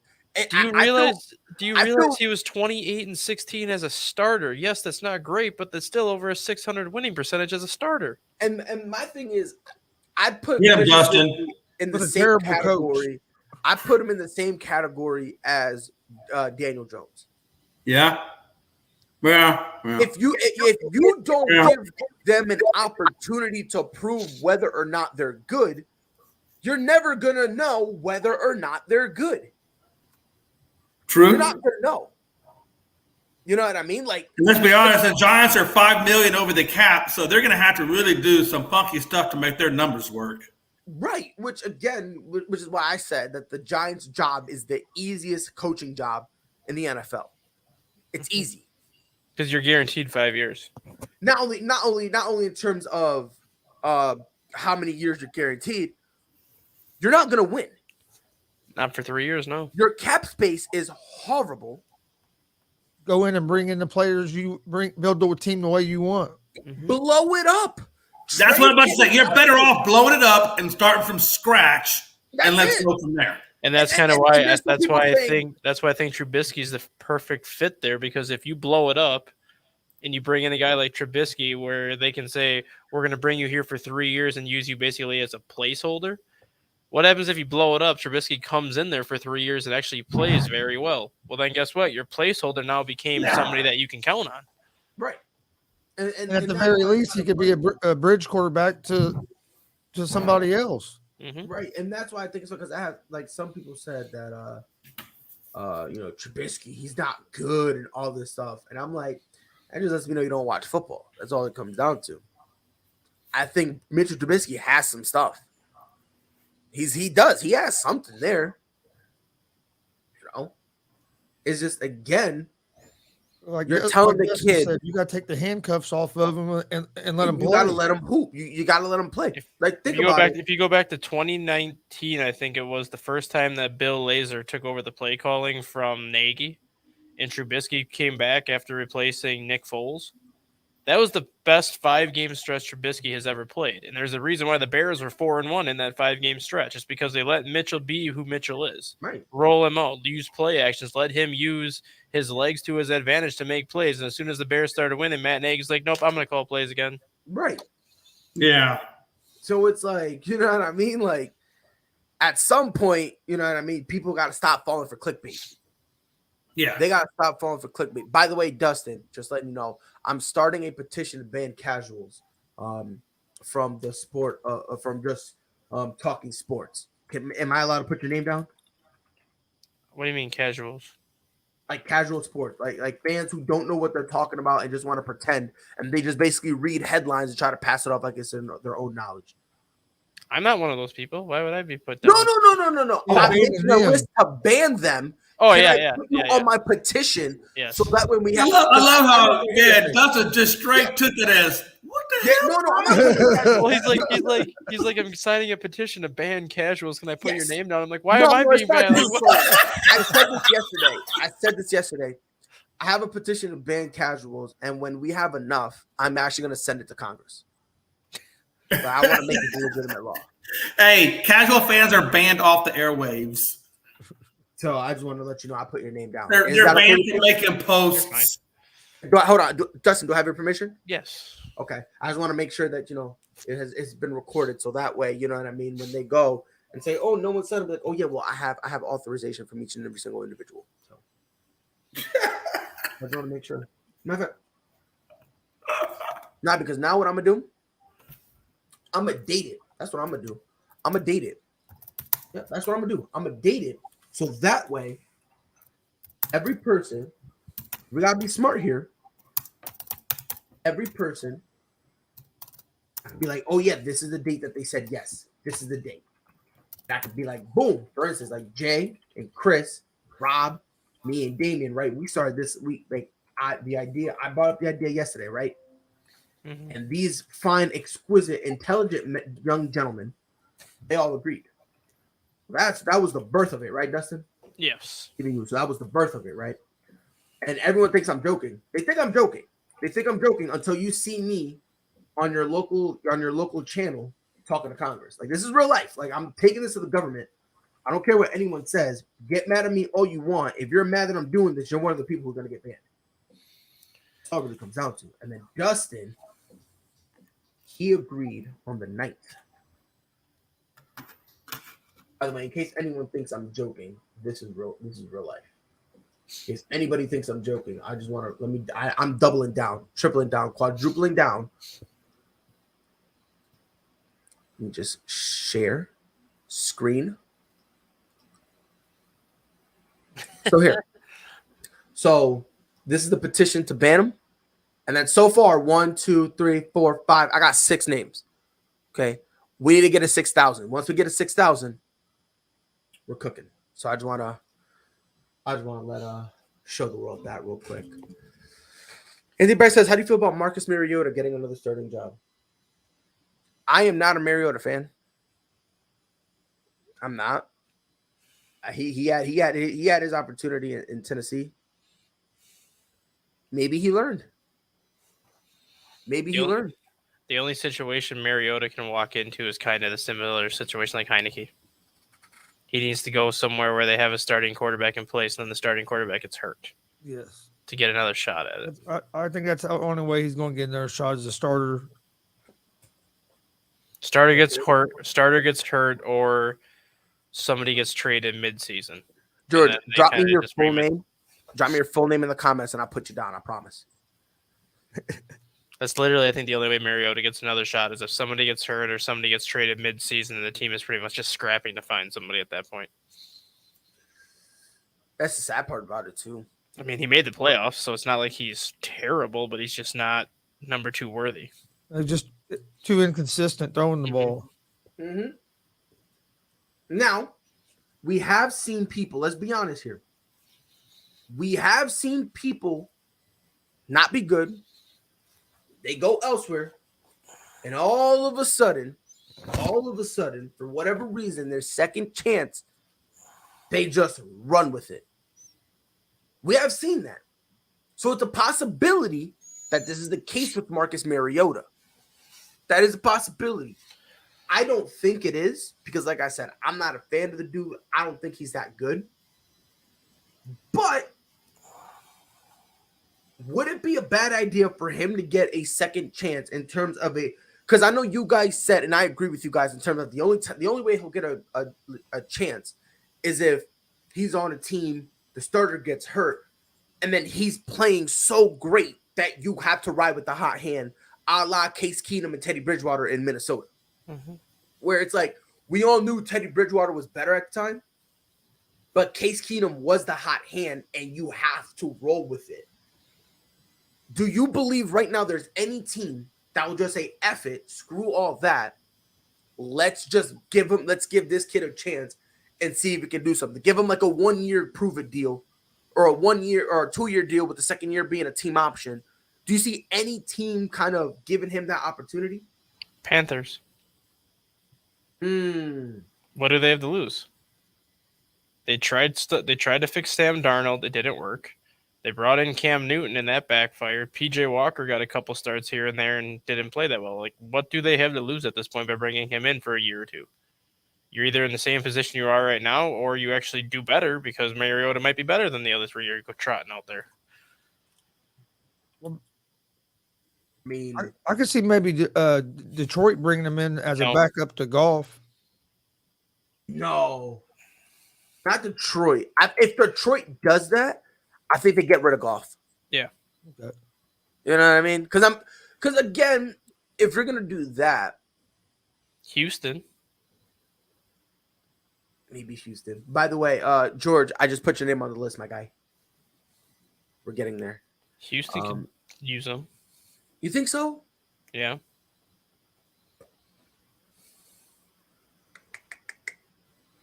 Let me see. And Carolina has no offensive line. That wasn't Sam Darnold's fault. Which is why you want a guy like Mariota who's more mobile.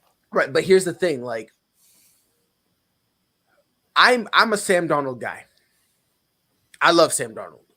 When he was with New York, this kid was doing plays that was on Patrick Mahomes' level. Mhm. What worried me is he would make a Patrick Mahomes level play, and then the next play, it's like, what are you doing? Sam Darnold fell into the Adam Gase trap. Yep. If Adam Gase was not his coach, Sam Darnold would still be with the Jets and would be a much better quarterback than what he is. And you can make that argument, but I will say in terms of Carolina, them not having an offensive line doesn't help. Trust me, I get that. But I think we got to put some of it on Sam Darnold too. Yeah. Because there was plenty of wide open passes he missed. Some of those interceptions he threw in a double coverage. Horrible throws. There were times where he had a wide open, like Chuba Hubbard. He had him open on the check down, and he would fling it. There are more again. I get that there was no line, and I love Sam Darnold. I do, but he didn't do anything to help that situation. No. Are we still talking about Mariota yet? Yeah, we still are. Yeah. What about Seattle? Wilson's gone. Do you believe in Drew Lock enough, or do you want to give Mariota a shot there? I think that's a good place. Pittsburgh. Roethlisberger's gone. Do you honestly think Pittsburgh trusts Mason Rudolph long term? Probably. Do you think that Seattle might look at a guy like Trubisky? No. No. Pete Carroll's offense is designed too much for what Russell Wilson did. They need to have somebody that at least has similar traits, and that's what Mariota gives them. Yeah, but to Chris's point, Trubisky's not that far off. I just think with Trubisky, he's looking for more of a long-term deal versus right now Seattle's not going to sign anybody for a long-term deal. It's going to be more of those Like a 1-year prove-it deal with a second-year option. Which is why I think Mariota, you bring him in, you give him a 1-year prove-it deal with that second-year option where if he does well, you keep him for that second year and figure out if you're going to stick with him or you draft somebody else to replace him and just kind of use him as that bridge. I'm not mad at that. I think, for Mariota, the sad part about it is there's basically two routes he's going to go down, right? He either goes, okay, whatever, I'm just going to go to a place that they just, need a backup and, go from there. Or, in that way, he does that type of risk where it's kind of up in the air. You know what I mean? Like, if you have that opportunity, because again, let's be honest, when you're a backup, your expectations, regardless where you come from, they're low. Remember, Matt Flynn balled out in Green Bay his last game of his contract, and that's what got them that contract in Seattle. And he was so great, he lost his job in training camp. And when Mariota did play for the Raiders, when Carr went out hurt, he didn't play bad. He played well. He played well. So here's the question. If you're Marcus Mariota, do you continue the path you're on and say, you know what, if I can just have, a stretch where I'm just undeniable, if I'm just undeniable, then that'll get me a contract elsewhere. You know what I mean? It's a risk because you might never get that contract. However, you're still making solid money as a backup. Mm-hmm. Or do you take that chance and try to find yourself on a team that'll make you the starter? However, keep in mind that you're going to take the majority of the brunt. You're going to take the blame. If I'm Mariota, I sit down with Josh McDaniels. Basically be like, hey, I know Derek Carr is the guy here, but I want a chance to show somebody what I can do. I'm not asking for a trade, but I want you to consider it.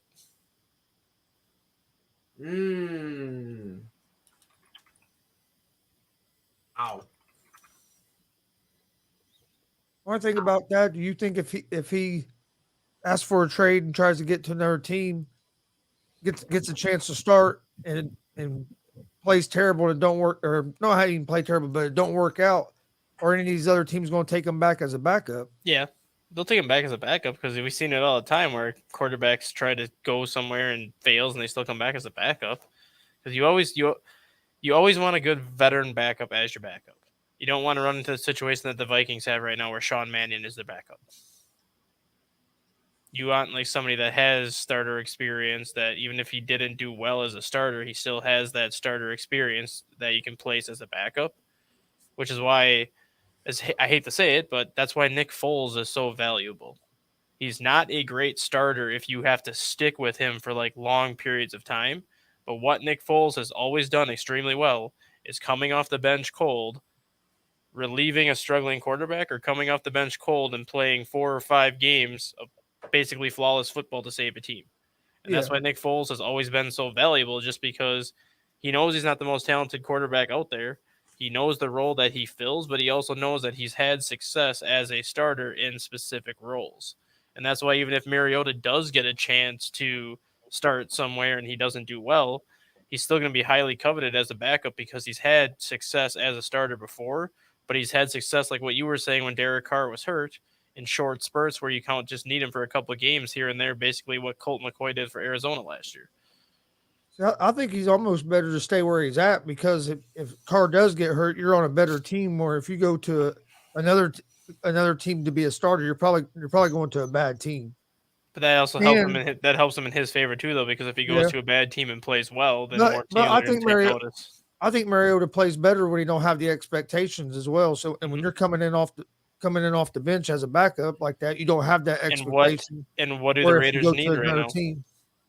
Raiders need a wide receiver. If Seattle's really shopping Tyler Lockett, why not send Mariota to Seattle for Tyler Lockett and maybe something else? Because then the Raiders get the receiver they need to replace Ruggs. Seattle's getting a quarterback that's better than Drew Lock and Mariota, who's getting a second shot. And it ends up being a win-win for both teams because the Raiders could also send more draft picks to Seattle in the process for Lockett. Should they try? Yes. Will they? No. Because if Tom Brady comes out, he's not going to want to go to a rebuilding team. That's one. And two, if he does come out of retirement, Tampa Bay still owns his rights. Mm-hmm. So it's not like he can walk anywhere anyway. They own his rights. I think they own his rights for 2 more years, I think. 1 more. 1 more year? Yeah, they own his rights for 9 more months. Yeah, so after this season, maybe. But like I said, he's not going to go there. He's going to go to a place that they just need a quarterback to get him over the hump. Do you think Brady comes back after sitting out a year? No. I don't either. No. I think Tom is just,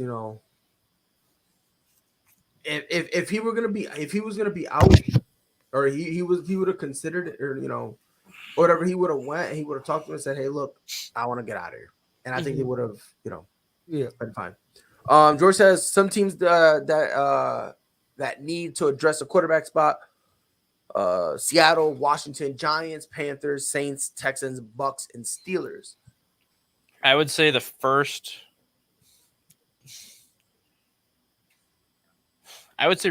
and the Steelers are the only ones in that list that really have to address it. Because right now, I would say the Bucks and the Steelers are the only ones on that list that don't need to that really need to address it. Just because right now the Seahawks have Locke, which they're going to go with Locke if they don't get better. Okay. Washington has Heineke. He's done well with Washington. Granted, he hasn't played great, but he has done well. And unless they go and get somebody, Heineke's who they're going to stick with this year. Right. Giants have Daniel Jones yet, which he's got 1 year left on his rookie deal. They are going to. I don't think they're going to pick him up because that last option. No, they already declined his 5th year option, but he still has like his final year this year. This is like year 4. Right, yeah, okay. So they have committed to him for this year, so he's there. Carolina's got Sam Darnold. They basically have him yet this year. The Saints are going to bring back Jameis Winston. And the Texans are basically committing to Davis Mills just because Davis Mills did not play that bad down the stretch last year. No. The only 2 teams that are really in kind of that market are the Bucks because they're trying to figure out what's happening with Tom Brady and whatnot. And then the Steelers, they have to figure out if they want to go with Mason Rudolph or try to bring somebody else in. I get it to an extent. I don't think Seattle desperately needs to address the QB situation because they're not going to win. Washington, kind of. I mean, do you start Ryan Fitzpatrick again in Washington if he's healthy? If I'm Washington, Yeah. No, Because they're the ones. They're the ones that gave him that 2-year deal last year. Yeah, and then he could be on the bench. He could wait. I'm still rolling with Taylor Heineke. I Giants. think Heineke gives them the better chance to win right now. To be honest, Taylor Heineke. Not Taylor Heineke. I'm sorry. The Giants. Thing is, I don't know if they need to address their quarterback because I don't know if they even have one. I think it's Daniel Jones or Trubisky for the Giants. But the thing is, whoever you have there, you got to let them play. Mm-hmm. The Panthers, they need to address every roster spot. So God knows what the hell's going to happen with them. The Saints, they do need to address the roster spot, but where it sucks for them is they're so cap strapped that the only legitimate option they have is just bringing back Jameis on a cheap deal. That's really the only thing they can really do. Mm-hmm. Texans, Jameis wasn't playing bad last year. He was before he got 5-2. hurt. He was no, 5-2. he was all right. He was solid. He was solid. Sean Payton was helping cutting back on the mistakes that he was making. Texans, I do see them giving Davis Mills a couple more years because again, in the beginning it was rough, but when he started getting the hang of it, the kid was playing. He was playing well and he was playing confident. For the Bucks, they definitely would need it because again, you still have a championship caliber team. Only problem is, Do you trust Kyle Trask? that's the thing. Like that's why I'm saying in terms of quarterback, you're screwed. And obviously Pittsburgh. Seattle has to because you got to be prepared to keep DK and Metcalf, let on the running backs. But here's the thing. I don't know, man, because they're already considering trading Lockett. Yeah. Metcalf to me is untouchable. Yeah, I think DK is the only untouchable. Even if you rebuild and you want to get another quarterback, that quarterback still needs a number one. Right. And that's what DK Metcalf gives you. Right. So again, I'm not saying that they don't need one, but unless they trade Metcalf to Philadelphia and get all three of Philadelphia's first round picks, that's the only way I do it. Right. Yeah, you need something like because then you would literally pick 9, 15, 16, and 18 in this year's draft. Excuse me. In a draft where, they don't have quarterbacks, but they got everything else. Yep, you can go 9, 15, 16, and 18 and go offensive line, defense, wide receiver, and pretty much whatever you need to if you did that. Right. George said, but if DK is your only franchise player to build around, you are in trouble. To an extent. Was Minnesota in trouble when Randy Moss was their franchise player? No, I think it just means specifically about DK, which I kind of get to an extent, but at the same time, his talent, you got to look at it from a talent perspective. Yeah. And a build around him, I don't think it's bad. Obviously, you probably only have like 2-3 years, but I think it'll be fine. He's 20. He's 24. So even if you draft a quarterback, the quarterback's going to be young and Metcalf's going to be young. Right. But if let's just say they don't draft a quarterback and then we go 1 year down the road and you have a guy like Derek Carr or somebody else in the free agent market, unless DK Metcalf is there, none of these top flight free agents are going to want to come to Seattle because they're going to want Metcalf there. So you kind of have to keep Metcalf there, not necessarily as your franchise player, but more so like your cornerstone to hold everything together to make sure you have a shot to get a legitimate quarterback. Right. Last topic I want to touch on. Bradley Beal is not happy with the Wizards. He's considered, Took long enough. Who you telling? He's actually considering leaving. If he were to leave, the one place he would want to go to would be the Philadelphia 76ers. Of course he would. Which, I mean, Where I want to go. So what? That's where I want to go. Yeah, I guess everybody wants to- How do you think Ben Before you Simmons? get out there, let me How go do you think sit- Ben Simmons is feeling right now? The fact that he's gone and all of a sudden you hear all these people want to go to Philadelphia. Bradley Nah, Beal, chilling. James saying like, Nah, he's chilling. He's chilling. If I'm Ben, I don't feel bad at all. Come on. I don't care. Because at the end of the day, guess what? I'm at a place where I'm in an organization that place where respects somebody me. wants you. So Monday, I am chilling. You know what I mean? But so it's this year or not? Yeah, this year, and then next year is his final year. Now, his next year is a player option. He's not So picking that up. you said what? He's not picking that up in Washington. Which I think the only way he even remotely I think the only way he even remotely picking up that player option, the only way he even remotely thinks about it, is if they make in the offseason, they make more moves and all of a sudden are a top team. There's no moves they can make that'll make them a top team. So he's not going to pick that up. So him at 29 years of age, which would be the next NBA season, he is heavily considering going to the Philadelphia 76ers. Let me ask you a question. And by the way, George, appreciate it. Glad you're here, bro.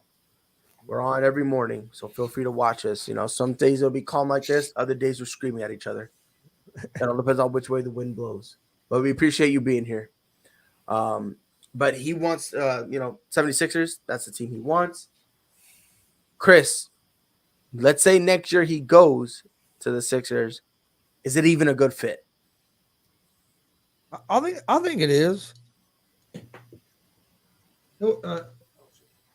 Because he'll be another scorer that's gonna help with Embiid too, and it can help space out the floor a little bit. Another option for points. I'd like to see him come to Indiana, but none of the big free agents are going to come to Indiana, so I can see him going to the Sixers and fitting in good with Embiid. Dustin. Bradley Beal to the 76ers. In terms of basketball, does it make any sense? Makes sense for basketball, but he can sit in Washington and rot in hell for all I care. He had a chance to get out of Washington years ago, and he kept saying that I'm happy. I don't want to go anywhere, this and that, much like Damian Lillard has said in Portland. I don't feel bad for either one of them anymore. You had your chance to get out before you got into this situation, and now you want out? No, you can stay there. I'll be honest. Okay, maybe it's me. I don't think it's a good idea at all. I think it's by far the dumbest idea you can possibly do. I like Bradley Beal at the 2. He's not bad. You know what I mean? He can play. The only problem is a lot of the playing that he's doing is basically just because it's him or bust. Mm-hmm. And if Bradley Beal comes to the 76ers, what does he bring to the table? Points. Unfortunately, they're getting points from literally everybody on this team. Mm-hmm. But what else does he bring to the table? That's about it. So you put all that into consideration. This year. The only thing that he would really do is just replace Tobias. Which even then, I wouldn't even like that because at least Tobias,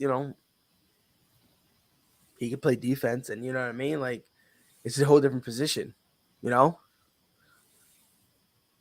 it's like outside of that, it's like that's really the only guy he could possibly really replace would be Tobias. But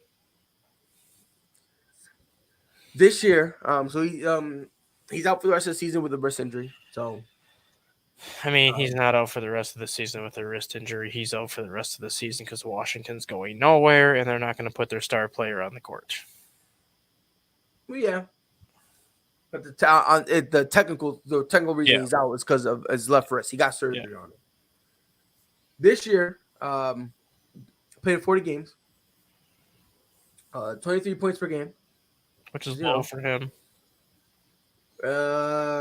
It's kind of, not really. Look at his last 4 years, though. He's been up in the 27 to 30 range the last 4 years. No, it's his last 3 years. So his last year 31, the year before that 30, and then the year before that, which would be the third year, 3 years back, 25. 4 years ago, 22. So it's like, and his career average is about 22. So if you compare it to the last 2 years, it definitely is a dip, a dramatic dip. But he's giving you that 6 assists with about 4 rebounds. His shooting 45% from the field, which, you know, it's kind of the norm for him. Mm-hmm. 3 from 3, he's shooting 30%, which, Whoa. That's right. terrible for him. He's usually a 38, 39. Not only is it terrible for him, it's a career low. You have to wonder if the wrist played into that, though. I think it did. Because he's coming off a year where he shot 34% from the 3. Mm-hmm. And he was complaining about that last year, too, wasn't he, towards the end of the year? Yep, towards the end of the year, he was saying, look, man, it doesn't feel good, you know? It's also it's about the middle, in terms of 3-point career, 3-point attempts. He's basically hitting about 5, hit about 1.5. But he doesn't bring anything. The only way it would make sense is if you get him and you bring him off the bench. Really it. Would he take that? I think he would get it. I think he would. I don't know, man.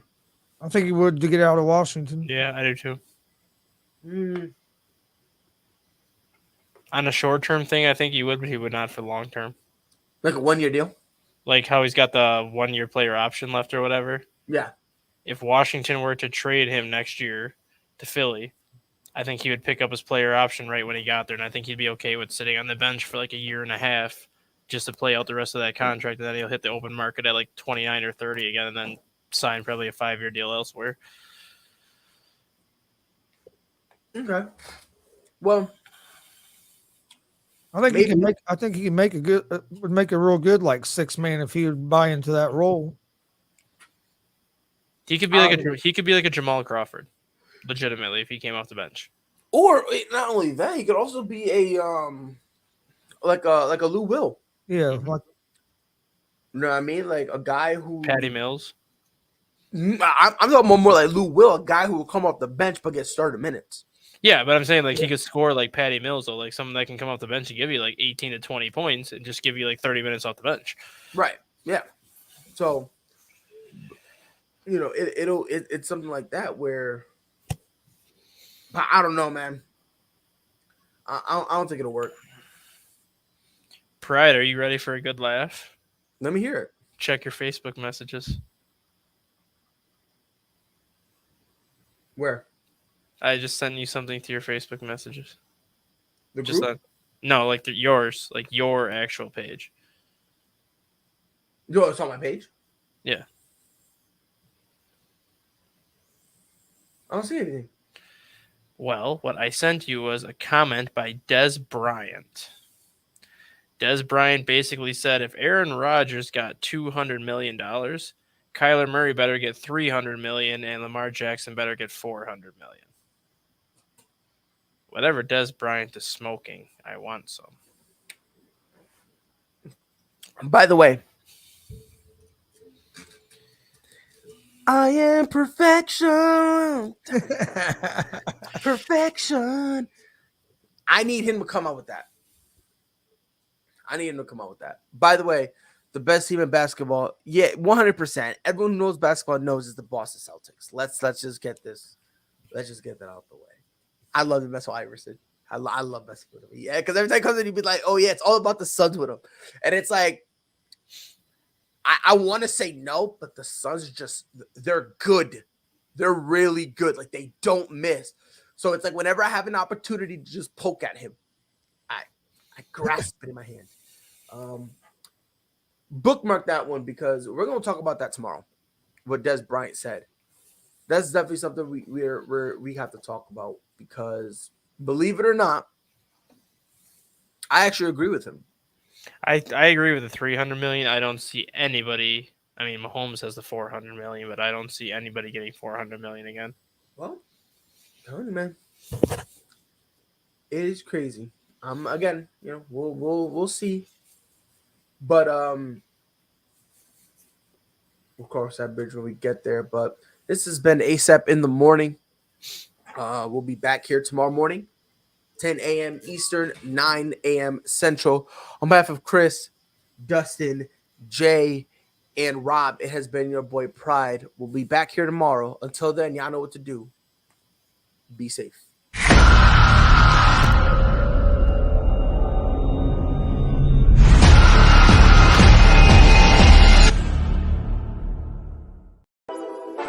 Whole sports all plays. Whole sports all plays. Whole sports all plays. 365, we making a plays. You talking the game, get you through the days. We're high in the court, the dime in the lane. Variety topics, living the same. All presentation, sports information. Hitting the airways, taking the nation. All sport, all plays, like working your faces. Grace at the field, so tie the laces. Whole sports all plays.